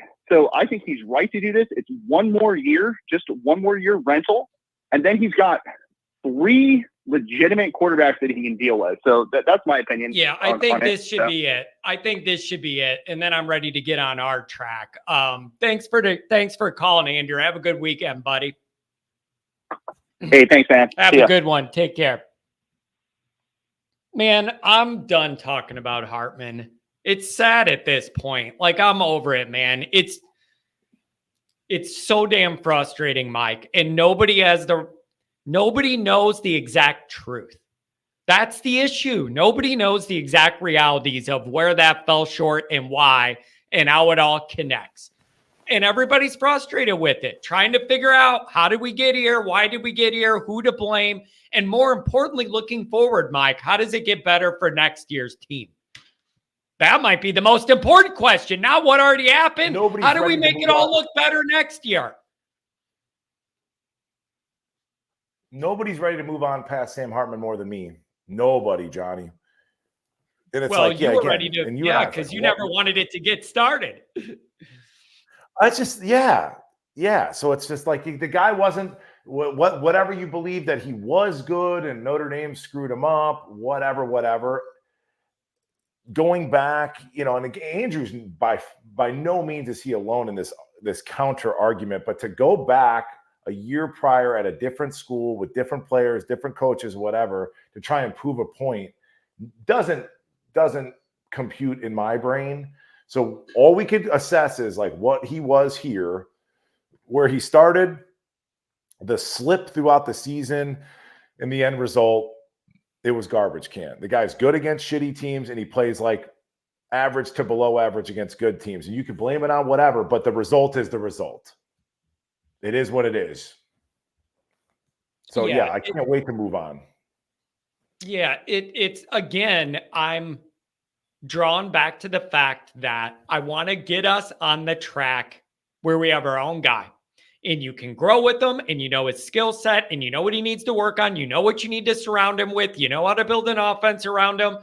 All of that. I like, Mike, that you spoke about. If we do get Riley Leonard, you think that's going to help Parker out a lot, because that will free him up to be able to do more, draw up more. And then even on bailouts, a play goes bad. Instead of burning one in the third row, the guy can take off. Like, maybe that alone will help us feel better about Parker, because he's going to have more flexibility with everything he does. Real quick. Yeah, as I like to say, football's not that complicated. There's a ton of details and all this stuff. But the way the offense is currently constituted in 2023, John, you've got receivers that aren't really dynamic. Okay, they can't get open now, right? They are open, but it's not like miles wide open, right? They're not dynamic. So against good quality defenses, John, you can play man-to-man and just say, to hell with it. We're going to lock up the outside. We're going to bring that extra run defender down or two to stop Mr. Estime. And then it's like, okay, well, what's the one thing that could get that extra run defender out? Is a quarterback that can pull it. And I talked about that, I think, on the Patreon. There's a play against Clemson. We're backed up, 95 yards to go. Inside zone, read, whatever is the case. You know, if Sam had pulled it, it would have been a 95-yard crib call. That defensive end that Sam's reading or should read wasn't reading. He's looking at that defensive end. That defensive end crashes on Estime. If you had a Buckner, if you had a Leonard, he gone. Yeah. He gone. So it's a matter of getting people outside of the box. The more people you get outside of the box in the passing game, numbers, it creates more lanes for Riley to take off. I don't care who it is, John. Just give me a quarterback that can run a little bit. And the last thing, in these big-time games, dude, it gets wild, John. I mean, think about those SEC games you've watched at the Mercedes-Benz Stadium, whatever. It is wild in there. Like, stuff breaks down. And you need a dynamic athlete to go make a play, like Brian Kelly's Jaden Daniels. Yep. It's just the modern day game. You literally need it. Well, here's the other part of this. I was thinking about this too. Not only is that a big part of the modern game, but also, what if I presented it to you this way? If Notre Dame's going to perpetually have issues with wide receiver and that group not being able to be elite or good enough or deep enough or whatever, isn't that more of a reason you need to try and compensate in other areas to be able to get more production? Like, is that ever a consideration? Yeah. We're not going to have Alabama and Ohio State's wide receiver athletes ever. We might have one of them here and there. We're not going to have a collection of guys that deep year in and year out. Then if I'm the OC, I'm going, well, the next best thing then is a quarterback that can do it on his own then. No, right? Yeah, it's like John, it's an equalizer. Or is that too simplistic for me to look at it that way? But we're never going to have Ohio State wide receiver talent. Football's simple. And like, football is simple, John. It's very complicated, but at the same time, it's super simple. And I go, like what Andrew's argument, it's like, well, he was getting his ass kicked against Clemson. The pocket was breaking down. And it's like, the nuance, bro. Yeah. Did he get the ball off? Yes. And then he got hit? Okay. So the pocket didn't break down. Maybe it took Sam half a second longer to let the ball go. You know, he threw 6 touchdowns. It's like he had some time to hold the ball. So, but yes, I mean, when I saw that clip against Clemson where that, you know, had we had a Buckner that could have just pulled it and tucked it and gone, you're getting the extra run defender out of the box. It makes the running game more dynamic. And a kid like a Jeremiah Love, John, he's more talented than Audric Estime is, just in terms of physical gifts. Yeah. But if you get Jeremiah Love in a one-on-one where he doesn't have that extra guy grabbing onto his shoelace, I mean, it's going to be pretty electric. Yeah, oh man, those young backs, it's going to hurt not having Estime, but those young backs are exciting and there's more coming. Like, that group is going to be in really good position. It's just, Mike, where this is building towards is whatever's going to happen in the bowl game's going to happen, and the hell with it, to a certain extent. But everybody's looking at Texas A&M, Mike. Like, you're going to have the clean slate all summer for all of us to build that up. Everybody has questions about the offense. If you walk into Texas A&M and score like 7 points or something week one, nobody's going to care at that night on this show, Mike. After waiting all offseason for game one again and all the offensive complaints and the decisions made and not made, no one's going to be reacting well to that. It's going to be really bad. Like, you got to find a way to look good in that game on offense. Everybody's going to lose it. So we think that Freeman's pretty conservative. Offensively speaking, he's pretty conservative. Would you agree, John? Fans, you agree with that? We're super conservative.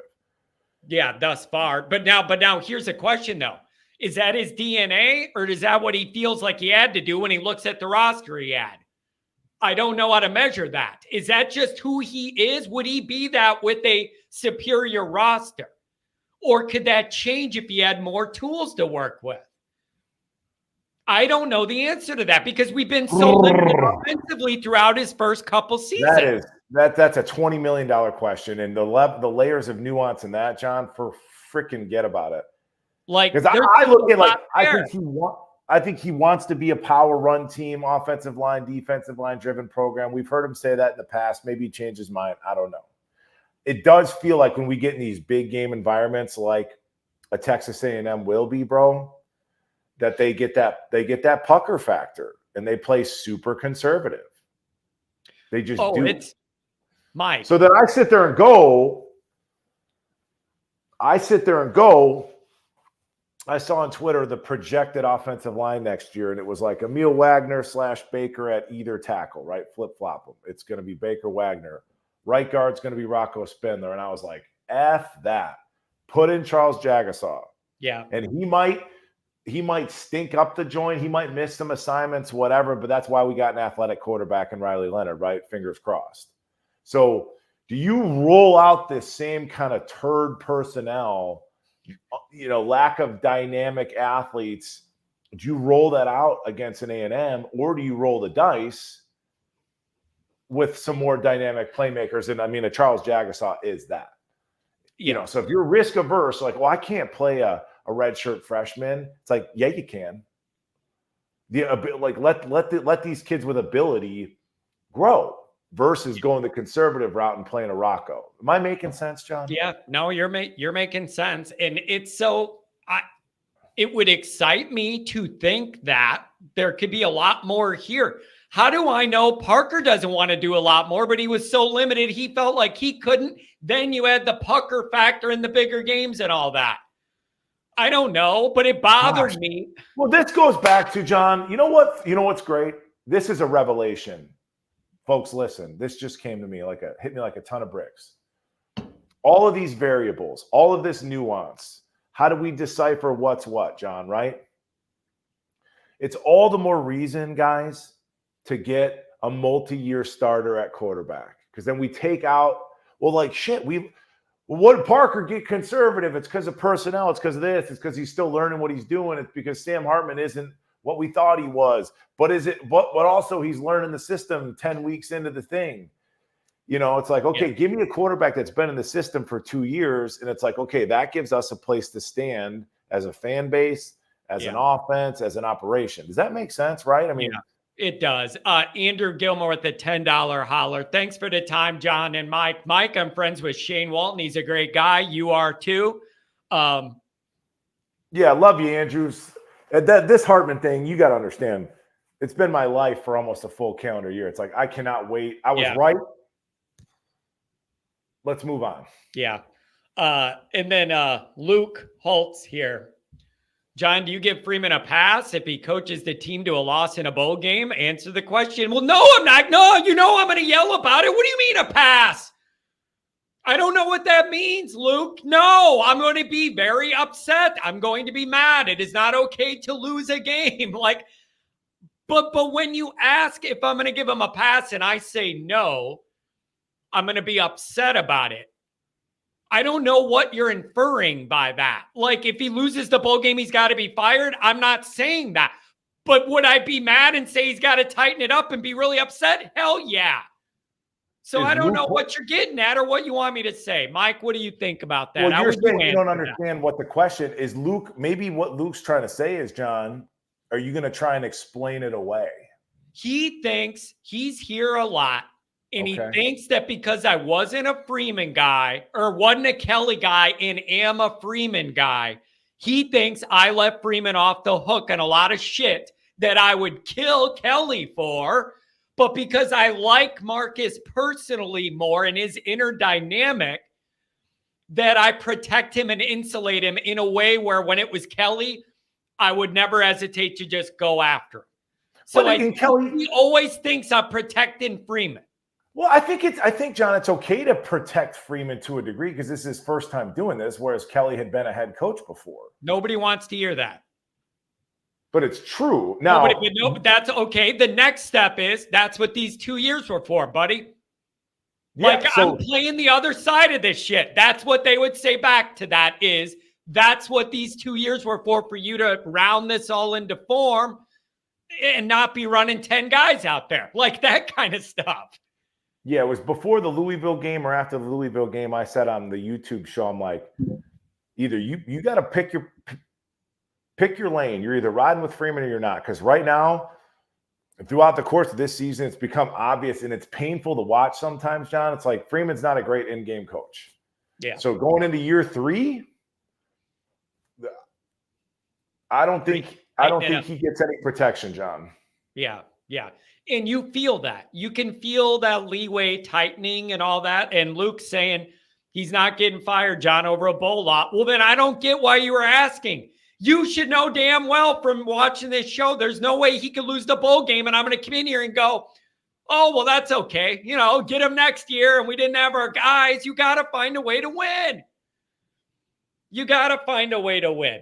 I think the bowl game, listen, you know, the line opened at 10, moved to 10.5. Haven't checked it in a few days. We should win that bowl game. I mean, we have better players, and that's what this should be about. Forget the reason Freeman's our head coach, John, is because of the character, the charisma, and the chest. We talk about this, and the ability to recruit.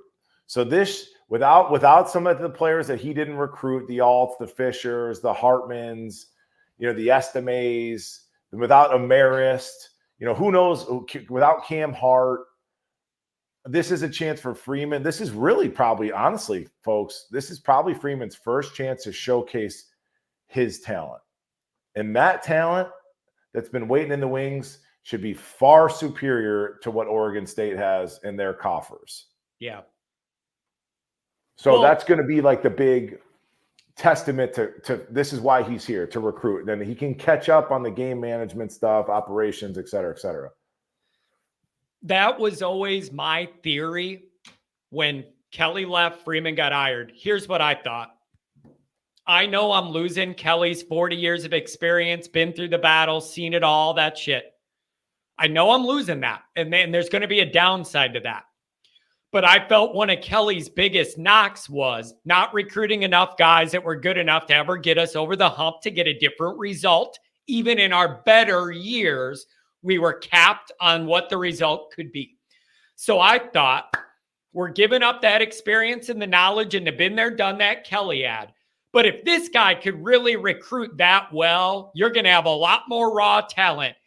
Build a good staff around him, and then he could pick that other stuff up. But at least while he's doing it, he's collecting all this higher level talent. We agree. Like, is that the give and take you saw too? Yes. That's how I looked at it. Freeman here to recruit. Talent wins games. That's it. So it's over. But is he recruiting at the level that you expected him to? Are you happy with it? Did you expect it to be a notch above where he's at now? Or do you think you're getting out of that part of this what you had hoped? Between the CJ Carr and Duce Knight, one of them is going to be a baller, John. And then the types of kids that he's recruited on the defense, the talent that he's brought into the secondary. Yeah, I don't really have any qualms about it. And like, beyond the ability to recruit and the work ethic. I mean, Freeman's been on the road the last week. We all feel like the sky's falling. Freeman's jetting around the country, shaking hands and kissing babies, working, dude, working, literally, John, working through adversity. Yeah. He's literally been. So God it's bless the best him. thing you could do. Those guys, it feels to me like Freeman might be a little pissed off and have a little fire under him and a little edge to him. And that may be the best thing for him. That may unleash some different level of this for him to knock off that good guy stuff and get that edge, that pissed off edge to him. I want that. I would love that. I feel a little bit of that and I want it. So I want him to get pissed off. It feels like those guys are ready. It feels like they're hammering the portal. I love it.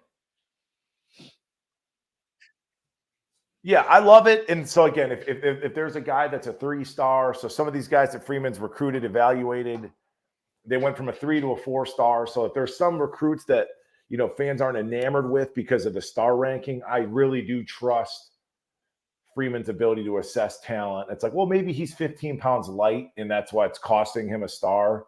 I trust him. So I'll get out of here, John. I'll get out of here. Well, I appreciate you dropping in, man. I really do. I didn't know what you were up to tonight. You're like, are you going live? I'm like, yeah, I'm going live. I didn't know what you had going on, man. I figured you wanted to get out on the town a little bit on the weekend. Nah. No, we just went and got a quick bite to eat, had a couple beers. I'm like, let me see what Johnny Boy's up to. So, yeah, no, it's fun. It's fun, man. Dude. So, yeah, I think we should win the bowl game. And it's just, that's the thing. It's just, this is Freeman's showcase for those young kids, and simplify the scheme and let them just go play, man. And I think it should be a fun game. Dude, I think that's the answer, man. It doesn't have to be complicated. Nobody's expecting like a clean, perfect. Everybody understands the dynamic.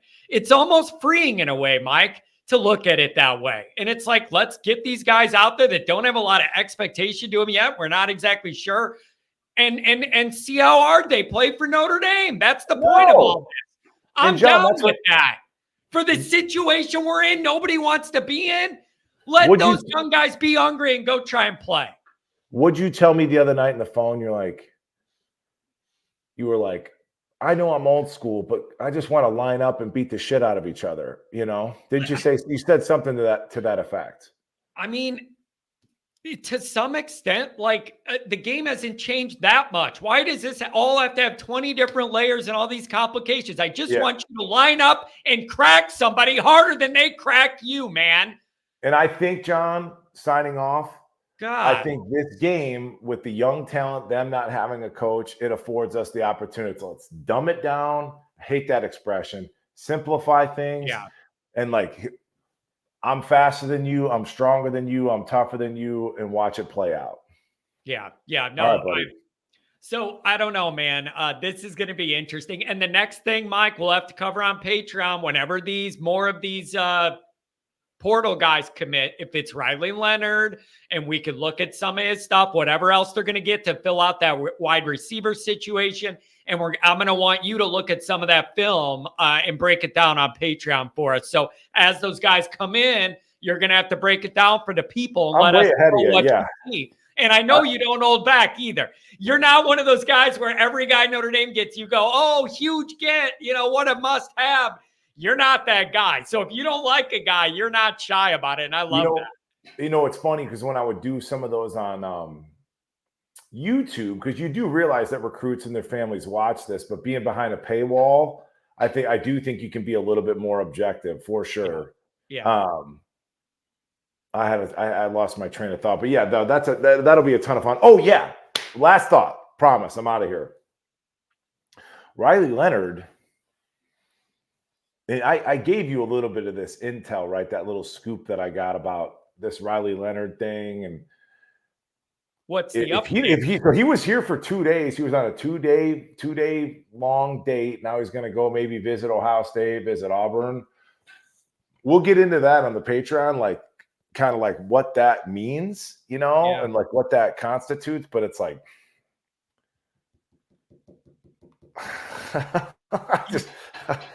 I thought it was a done deal. Auburn, he's from that area too. He's from Alabama, so he's from that area. And then I'm just saying. That's what this is about. But I thought Notre Dame was doing a good job in that game too. You let him get out of town here and go down to the. Oh, buddy, come on now. You see where I'm kind of going there? Oh, I do, and I don't think I like it. Everybody has Riley Leonard in their mind now. If you have this blow up on you, then where's your pivot after that? Well, we'll have if for whatever reason, John, let me get off the screen. What are you dropping a grenade on me and leaving the room? You're dropping a grenade. Dude, you're the worst partner. You throw a grenade on my lap and go, see ya, buddy. Have a good night. Here's this grenade. Good luck, John. I'm out of here. What a jerk. Yeah, it's like you drop me off at home after work, and I just cut the cheese in the car and just close the door real quick. Turn up the heat. No, but I'm saying if we don't get I'm gonna write this down. I think I could draw a corollary between Leonard and Ludwig. Ooh. So if we don't get Leonard, come on now, don't do this, because you know where my mind's gonna go. If you go down that trail, you're gonna cause me to have another aneurysm on the air. Come on. I'm just telling you this. I'm gonna put you, if we don't get Leonard, I feel pretty confidently that Notre Dame put their best foot forward. Man, these are wild times. Incredibly wild time. I'm going to bed. Love you guys. That's wild. All right, Mike, I'll talk to you, man. Hey, thanks for joining. We really appreciate it. And nice to see you and Andrew ended on good terms. So that's good too. Of course. And he's a loyal Patreon guy too. So I do appreciate Andrew. He's here every day and on Patreon. He's smart as shit too. All right, we'll see y'all. Have a good one. Good night, Mike. See you. Oh, man, I didn't know if he was going to make it or not, you guys, tonight. All right. I didn't know if Mike was going to make it. I didn't know if he was going to want to take calls or just hop in and say a hi. So now I owe the callers, and I want to get back to you guys, and then we'll wrap up. So I got a 574-385-815. All you guys have been waiting, and you're all patient, and I want to try and get to you. 385, make it come alive. You've been on the longest, and then a couple of you guys. I want you all to get in. What's going on? Hey, John, we're up 1-0 in the College Cup play, in another football game. Yeah, exactly. Yeah. And one of my buddies that loves Notre Dame. He lives in Memphis. Yeah. He covers soccer for a living and is a soccer referee. And he traveled for the game, and he's been doing updates. He's excited to cover it. And so that's good to see. Hopefully Notre Dame can win something. That's always great. Yeah, and get back to the national title, man. Between the show and watching them right now be up against another Oregon State team, man, I'm having a great Friday. I hope you guys are too. Yeah, man. Hey, we need to find a way to win this bowl game, man. Winning cures all. Yeah. It doesn't cure everything, but it makes you feel a lot better about your situation. It doesn't need to be pretty, but I need Notre Dame to grind out a win with their backups and younger guys, build momentum into the offseason. Just find a way. Does not have to be pretty.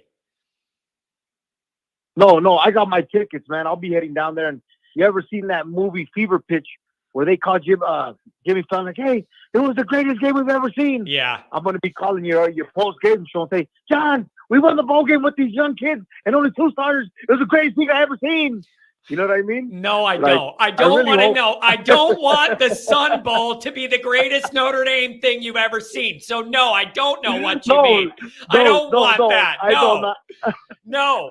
I know not the Sun Bowl, but as far as these young kids, the young kids coming in with no starters, you know what I mean? It's going to be a challenge for Freeman. It is. And that's good that he's pissed off. You know what I mean? Like you're saying about going after these portal kids aggressively. As far as the quarterback portal thing, I would agree with some of the other fans. I think we should stop that and continue to develop the kids that we have. Got to be the right guy, though. Like, I only want them to hitch their wagon to a guy and run with him if they're sure that he's that guy that has that ceiling and he has the mentality and he has the physical gifts. Like, he can't just be anybody just to do it. It has to be the right guy to hitch your wagon to. And I need that. No, and with that being said, I want to ask you a question. Because I know the fan base is really big on TJ Carr. But did you guys watch the game he played where he got blown out 41-7? Did anybody watch that? I don't think I watched it, but I think I heard about it. And I'm trying to remember what the Notre Dame beat guys were saying. Maybe they said he doesn't have a lot of help or he had a bad line. I don't know enough about those details. What's your take on it? My take was, I mean, they didn't make him look like what he's hyped up to be. It didn't really look like the lines were mismatched. The other team had a more beefier defensive line to his offensive line. Yeah. You know what I mean? So that's the only reason why I bring that up, because I'm hoping with his skill set, because he is very skillful, and I know everybody's big on him. With his skill set, I hope he can come in with the weapons that Notre Dame will have and bring him in that he'll take us to that next level. Believe me, I don't want this unboarded grade be the greatest thing I've ever seen. I mean, Yeah. you know.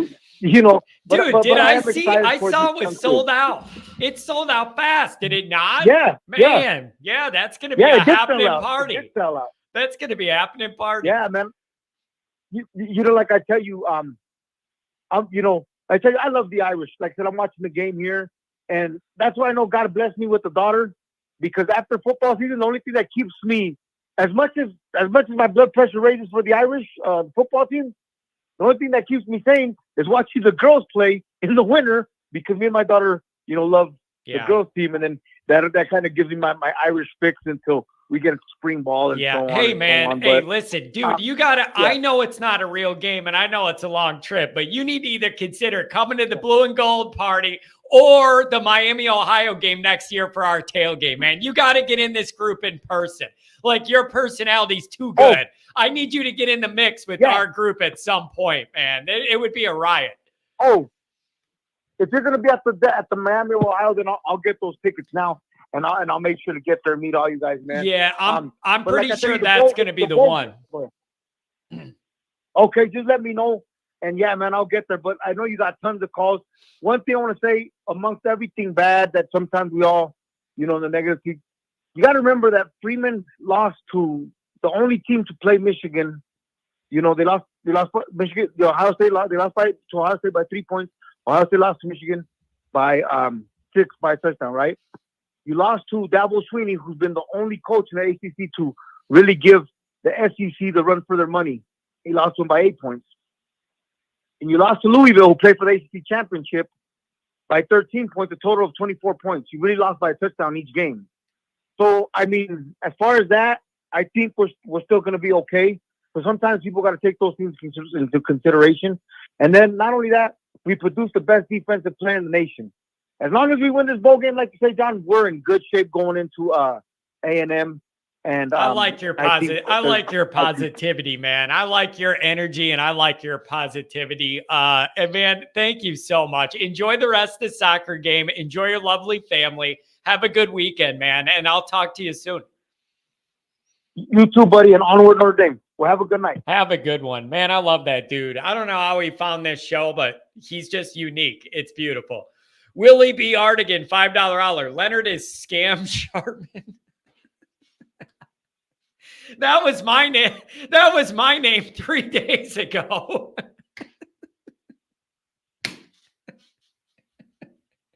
Oh, God. 815 and 574 to end the night. 815, thanks for the donation. What's going on, man? Not much, man. I've been waiting for you to do one of these night shows for a long time, so I'm glad to get back on. How you doing, It feels good. Man, it feels good because normally the night ones now are the post games, and there's just a lot going on because it's the immediacy of 1 minute after the game, and there's no time to process it, and it's just like live. These give you a little more breathing room, and it's a little more comfortable, at least from my end anyways. I don't know how it is on the other end, but it's enjoyable. It's kind of fun, man. Throwback. Yeah. So some things I wanted to get into because I thought it was interesting. I know Andrew is a big guy on here, and he was talking about Hartman. I'm not going to go too deep into Hartman, but I kind of wanted to answer his question a little bit. The reason Wake wasn't as good this year is because they had a guy named Mitch Griffiths who is not very good. And it was to a point where Dave Clawson had to switch up the offense and actually limit the amount of times that they ran the slow mesh because of how bad Mitch Griffiths was. So that's your answer to that, Andrew. So I want to give him that. But no, man, I really, this Riley Leonard stuff, I know a lot of Notre Dame fans are sweating now. People are saying, oh, he's going to go to Ohio State. I don't think that's going to happen. I think it's Notre Dame or nothing. I thought it was down south is getting involved. Like, is he going to go see Auburn and he's from Alabama and that might be an issue? And then I don't know. I don't know. I think Notre Dame probably it was reported that he was want him to commit while he was on campus. Isn't that what they wanted, is for him to go, okay, I want to be here. I don't need to go down south. Or was he always going to take those additional trips anyways? I don't know that.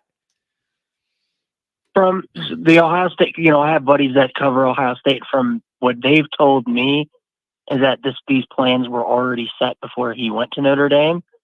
Those plans are like made beforehand, but there's no guarantee that he's still going to take those official visits to Ohio State and Auburn. But as of right now, those are scheduled. But if everything I'm hearing, it's just he's going to be at Notre Dame. And with him at quarterback, I've had a lot of my buddies be like, what do you guys think Notre Dame's record's going to be next year with Riley Leonard? I told them this. I said, I was one of the biggest Riley Leonard supporters early on in the year. I loved the kid last year. I understand he was injured. I didn't like how he played down the stretch, especially against Florida State and Louisville. But I don't think he raises our ceiling to a playoff contender. I thought that this is the perfect year to go, hey, CJ Carr, go out there. Kenny Minchie, go out there. Because you know how easy the schedule is besides the first game at Texas A&M. Every team that we do play that, is good this year is going to have massive question marks. Florida State, no Jordan Travis. Louisville, no Jack Plummer, no Jamari Thrash. USC. Yep. No Caleb Williams. Lincoln Riley possibly going to the NFL. If you had a year where you could go 10-2 with an inexperienced quarterback that has never played a college football game because of the circumstances around you, I think next year was a perfect year to do that. I still think we go 10-2 with Riley. Maybe he's good enough to get us in that extra win. But I'm just not fully sold on it. Man, but the other thing is, how big is week 1? That is just to have that game right out of the gate. Like, that's going to shape not just the vibe of the fan base, but just the shape of the year. You expanded the 12-teamer.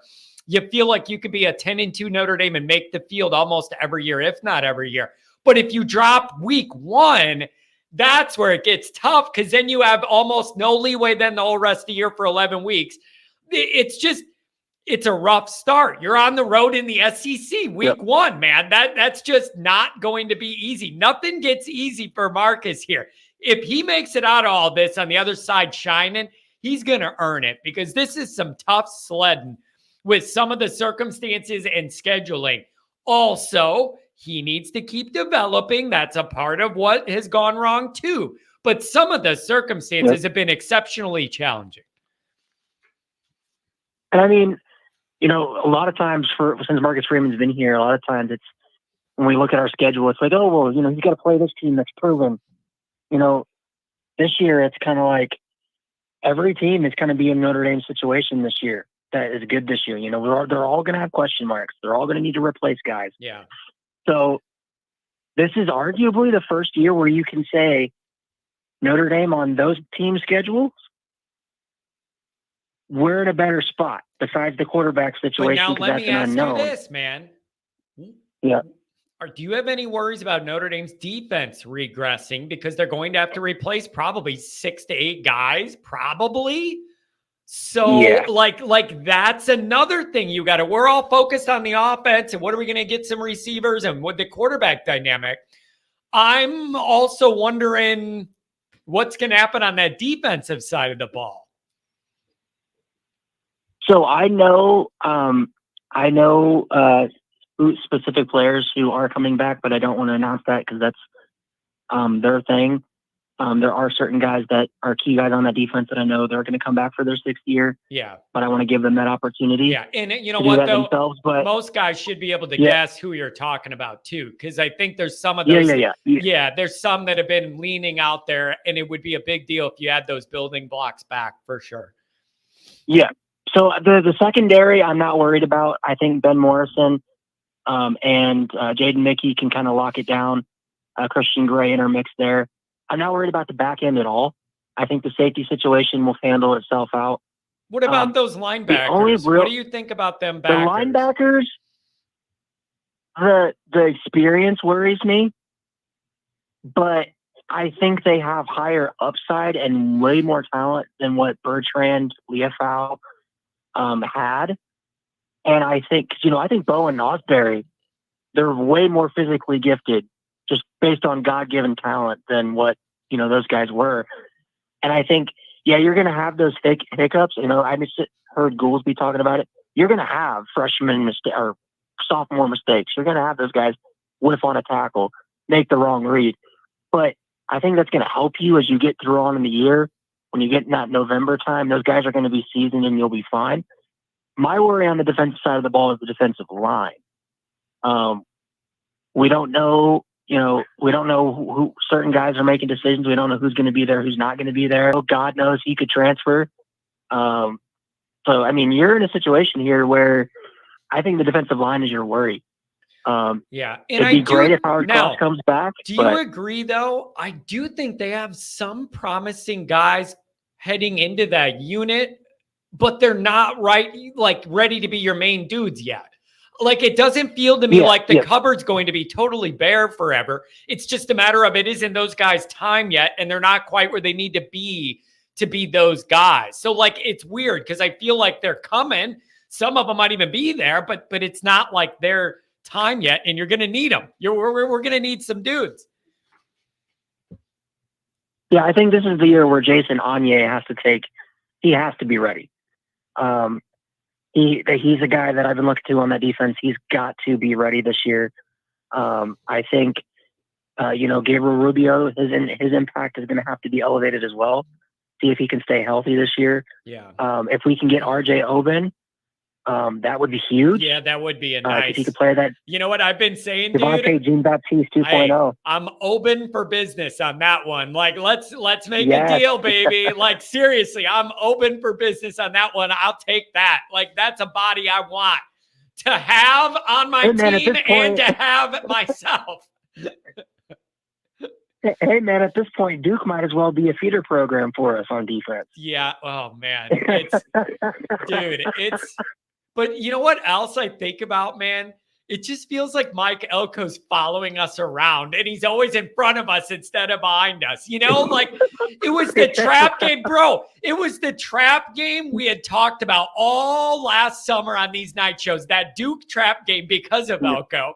And then we get done with Elko, and then he's popping up again week one right in front of my face again. I can't get rid of Mike Elko. I love him, but not when he's our problem. John, you bring up a great point about Elko because I think he's a great coach. I think A&M got it right with that hire. But do you feel a little better with the situation? Because the situation at Texas A&M is a crap show right now. It is. Yeah, it is. Worse than a crap show. Yeah. They may not even have I don't know if they'll have a team to field. Yeah, it's rough. When we play Saturday. But you know what? That's what happens when you build the team the way they tried to build one for the reasons they did and how they did. This result does not surprise me at all. And that's what I was trying to point to people, all those Notre Dame fans back I remember that class. And people say Notre Dame needs to be doing this NIL. They need to be doing what A&M's doing. It could backfire. That's why you don't do it that way. And you know what, dude? Everything we talked about with that backfiring happened, meaning all those stories started coming out of guys just playing for me and not the team. Guys jealous. Why'd that guy get that NIL and I didn't get that NIL? Why is he getting paid then and I'm not? All of that built up. You can't have that much guys that are all in it for that reason. It ain't going to work out. You're going to have those ego issues. And Jimbo is not the kind of guy to have a good control and grip on everything. That's not how that moron was. So whatever. And you know who else? I feel bad for Clark Lee. Did Vanderbilt, am I dreaming this, or did Vanderbilt really boot him out for Jimbo? Oh man. Like, I know, I can't believe that and Clark Lee's a good dude too. And Jimbo is just not the kind of guy I think of being at Vanderbilt. So I don't know about that. That's wild. So I don't know, man. And then how should we watch this bowl game as we wrap up? It's been nice touching base with you again. How should we watch this bowl game? Dude, I don't expect it to be pretty. I just need you to grind this shit out and get a win, and we can all move on. Like, it's not going to be pretty. Care. You know it's not. I just need you to grind it out, baby. Give me one. Grind one out. Dude, I don't know how it's going to look. I got all my buddies texting me saying that they're with their record predictions because we got our Bowl Mania challenge and stuff. Like, it's going to be 13-10. It's going to be like an Iowa and Nebraska game. And I'm like, please don't do that to me. I'm like, I can't watch that. Oh, man. But no, I think it's going to be, it's going to be a game where, obviously we want to win it. I think we will win it because, Oregon State's very depleted right now. But I have confidence. I mean, I think the younger guys on our offense, Jeremiah Love, looks like he's going to be the starter. I think, we all love Audric Estime. Great guy. Best running back in college football, in my opinion.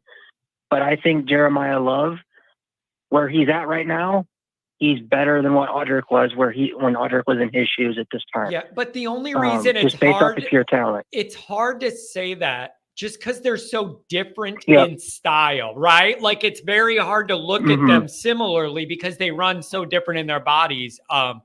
But yeah, man, running back's a room I'm excited about, and it's just going to get better. The talent coming in the next class is really good too.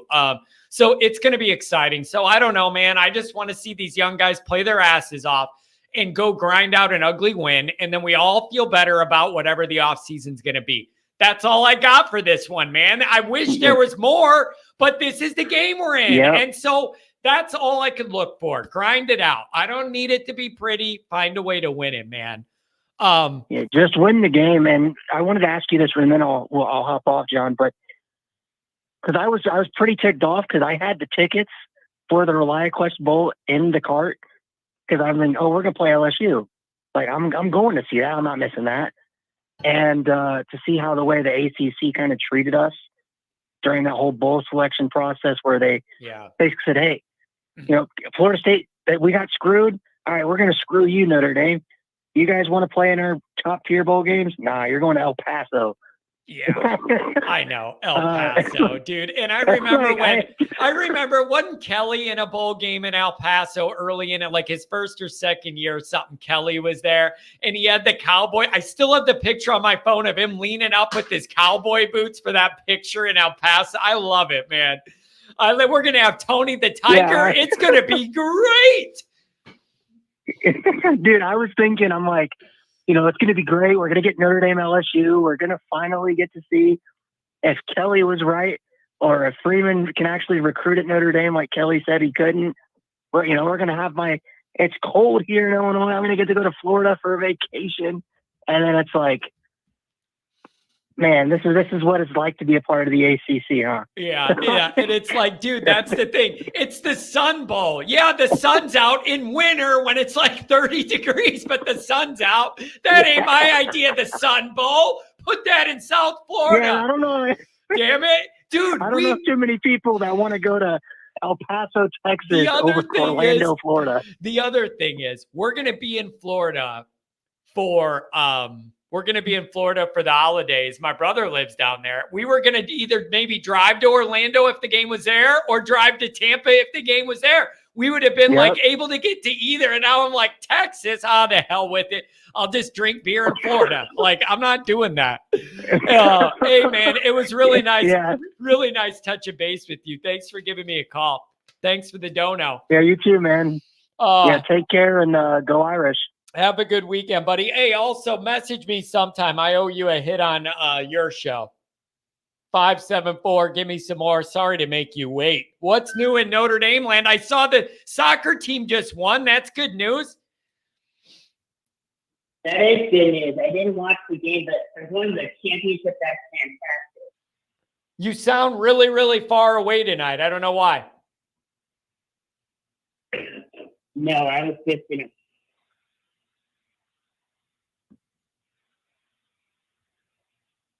What?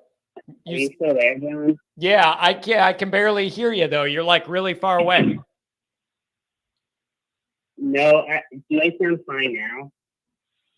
I don't know. It sounds like it's like pixelated or something. I don't know. Are you on speaker? Yeah, because it might have been my headset that was talking. Oh, I got you.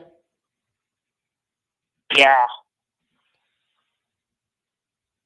Dude, you're cutting out. Give me a call back. See if it clears back up. I'll bring you right back up. Call it back in. I could not hear. It can't be me. It sounded like he was being electrocuted underwater or something.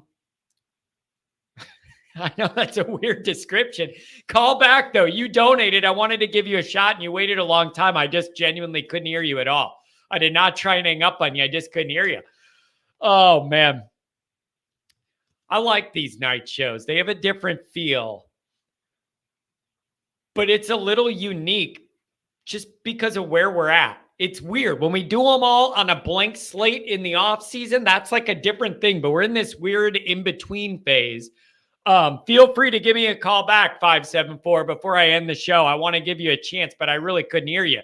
Sounded like you were chugging water while underwater in a pool. Something. I don't know what happened. Or on one of them cans with the string, something. Or a Nextel from 2001. I don't know. Andrew Gilmore, $5 holler. I was skeptical of Carr because Harbaugh wanted another QB, but Carr means business. He's showing up as early as possible. I like the fact that he's going to be in there early. Get on the weight. Get on the training program, get ahead on whatever classes you can't. Like the sooner you get all that going, the better off we're all going to be. So I love that. Also, the Danny Kanell thing. Andrew, you know what my answer is going to be. Why am I going to shed a tear for any Florida State guy about anything when he was a part of the 93 thing? To hell with that guy. I feel bad for the individual players on Florida State or whatever. But the last person I'm listening to is going to be somebody involved with Florida State in 93 crying about what's not fair. No. And for those of you that are in your young 20s or too young to know, Notre Dame beat Florida State head-to-head. They both end up with a loss, and Florida State's the champs. No. So Danny Kanell, Kanell tell me something else because I don't want to hear about that. But he's all over crying about things that are unfair in college football, but it didn't bother him when he benefited from the powers that be not honoring head-to-head results.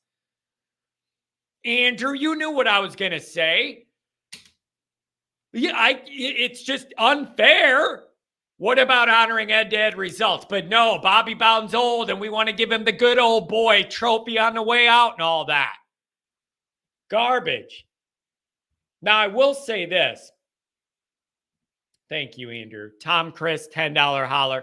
Hope to see you guys soon with our mutual friend, Pete. Hope you guys can make it to the Blue and Gold tailgate and the Miami, Ohio one next year too. You guys, I tell you all the time, Tom, Chris, I felt bad. I did not have a lot of time to engage with you guys individually at the Central Michigan tailgate. It got a little chaotic and I did not get to hang out with you guys as much as I wanted. And I admit I feel a little bad about it. So hopefully I can make it up to you if you come to the Blue and Gold or the I think it's Miami, Ohio we're going to do.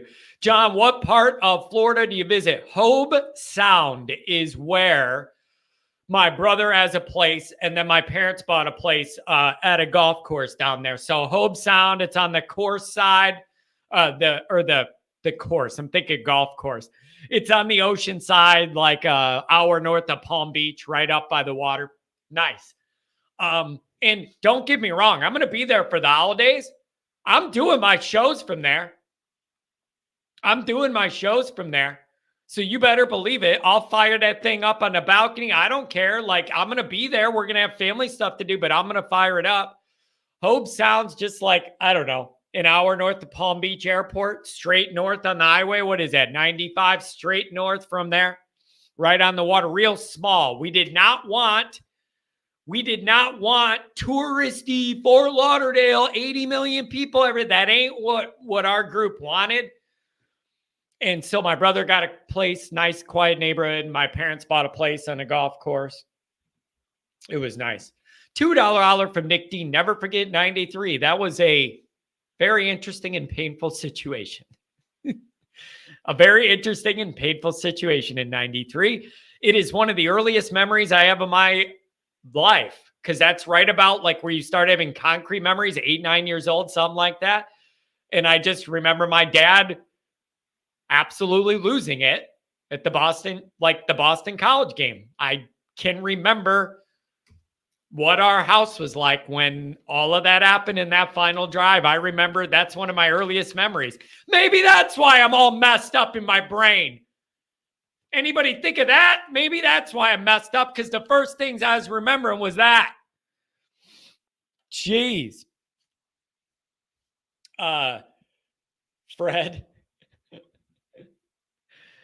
Fred says, what episode did I have my brother make an appearance? That's when I was down in Florida. I had him do the intro because he was there anyways. And I'm like, do my intro just to mess with people because we look similar, except I'm a skeleton and my brother's like 6'3" and all muscle and big, and I'm a skeleton. But he's like big. But we have the same face and hair, receding hairline. He's just big and strong, and I'm a skeleton. I don't know. It's just the way it works out. I feel bad that my South Bend 574 didn't call back. I really do feel bad. All right, guys, that's going to be it. We went 2.5 hours, almost 2.5 hours on a Friday night. That's not bad. I really sincerely appreciate all of you guys joining. This is, man, it's a fun group. I love this group, and it's just going to keep growing. We have more live events. Mike and I are working on some things with Patreon. We're going to do gatherings for that too. Everybody's invited. Like, he'll come to the tailgates. We're going to host stuff in South Bend. We're going to do stuff near Chicago. But like, we have a lot going on. So these tailgates, I would expect Mike to try and show up to it, add an extra element to all this. Like, we're cranking all this up. There's a lot of college football media. There's a lot of Notre Dame media. There ain't nobody that's doing it the way I'm doing it, and me and Mike are doing it together on Patreon. We're on our own lane. There's all these lanes, and then there's us turning over here. Happy to do it. So this is growing, and I'm going to use the off season to really get down to work on some behind the scenes stuff to be able to ramp up everything else we're doing for the next season. So that's what we're going to do. But everybody have a good weekend. Enjoy it. You got a Saturday with, what do you got? Isn't it Army Navy tomorrow? And that's it. But everybody relax. Go do something fun with your family. Actually hang out with them for once, or I don't know, maybe not. Do something. Be safe. Don't get the flu. Wash your hands or don't go out. I don't know. It's bad. Try not to get it. All right. I love you guys. I love this show. Take care. Have a good weekend.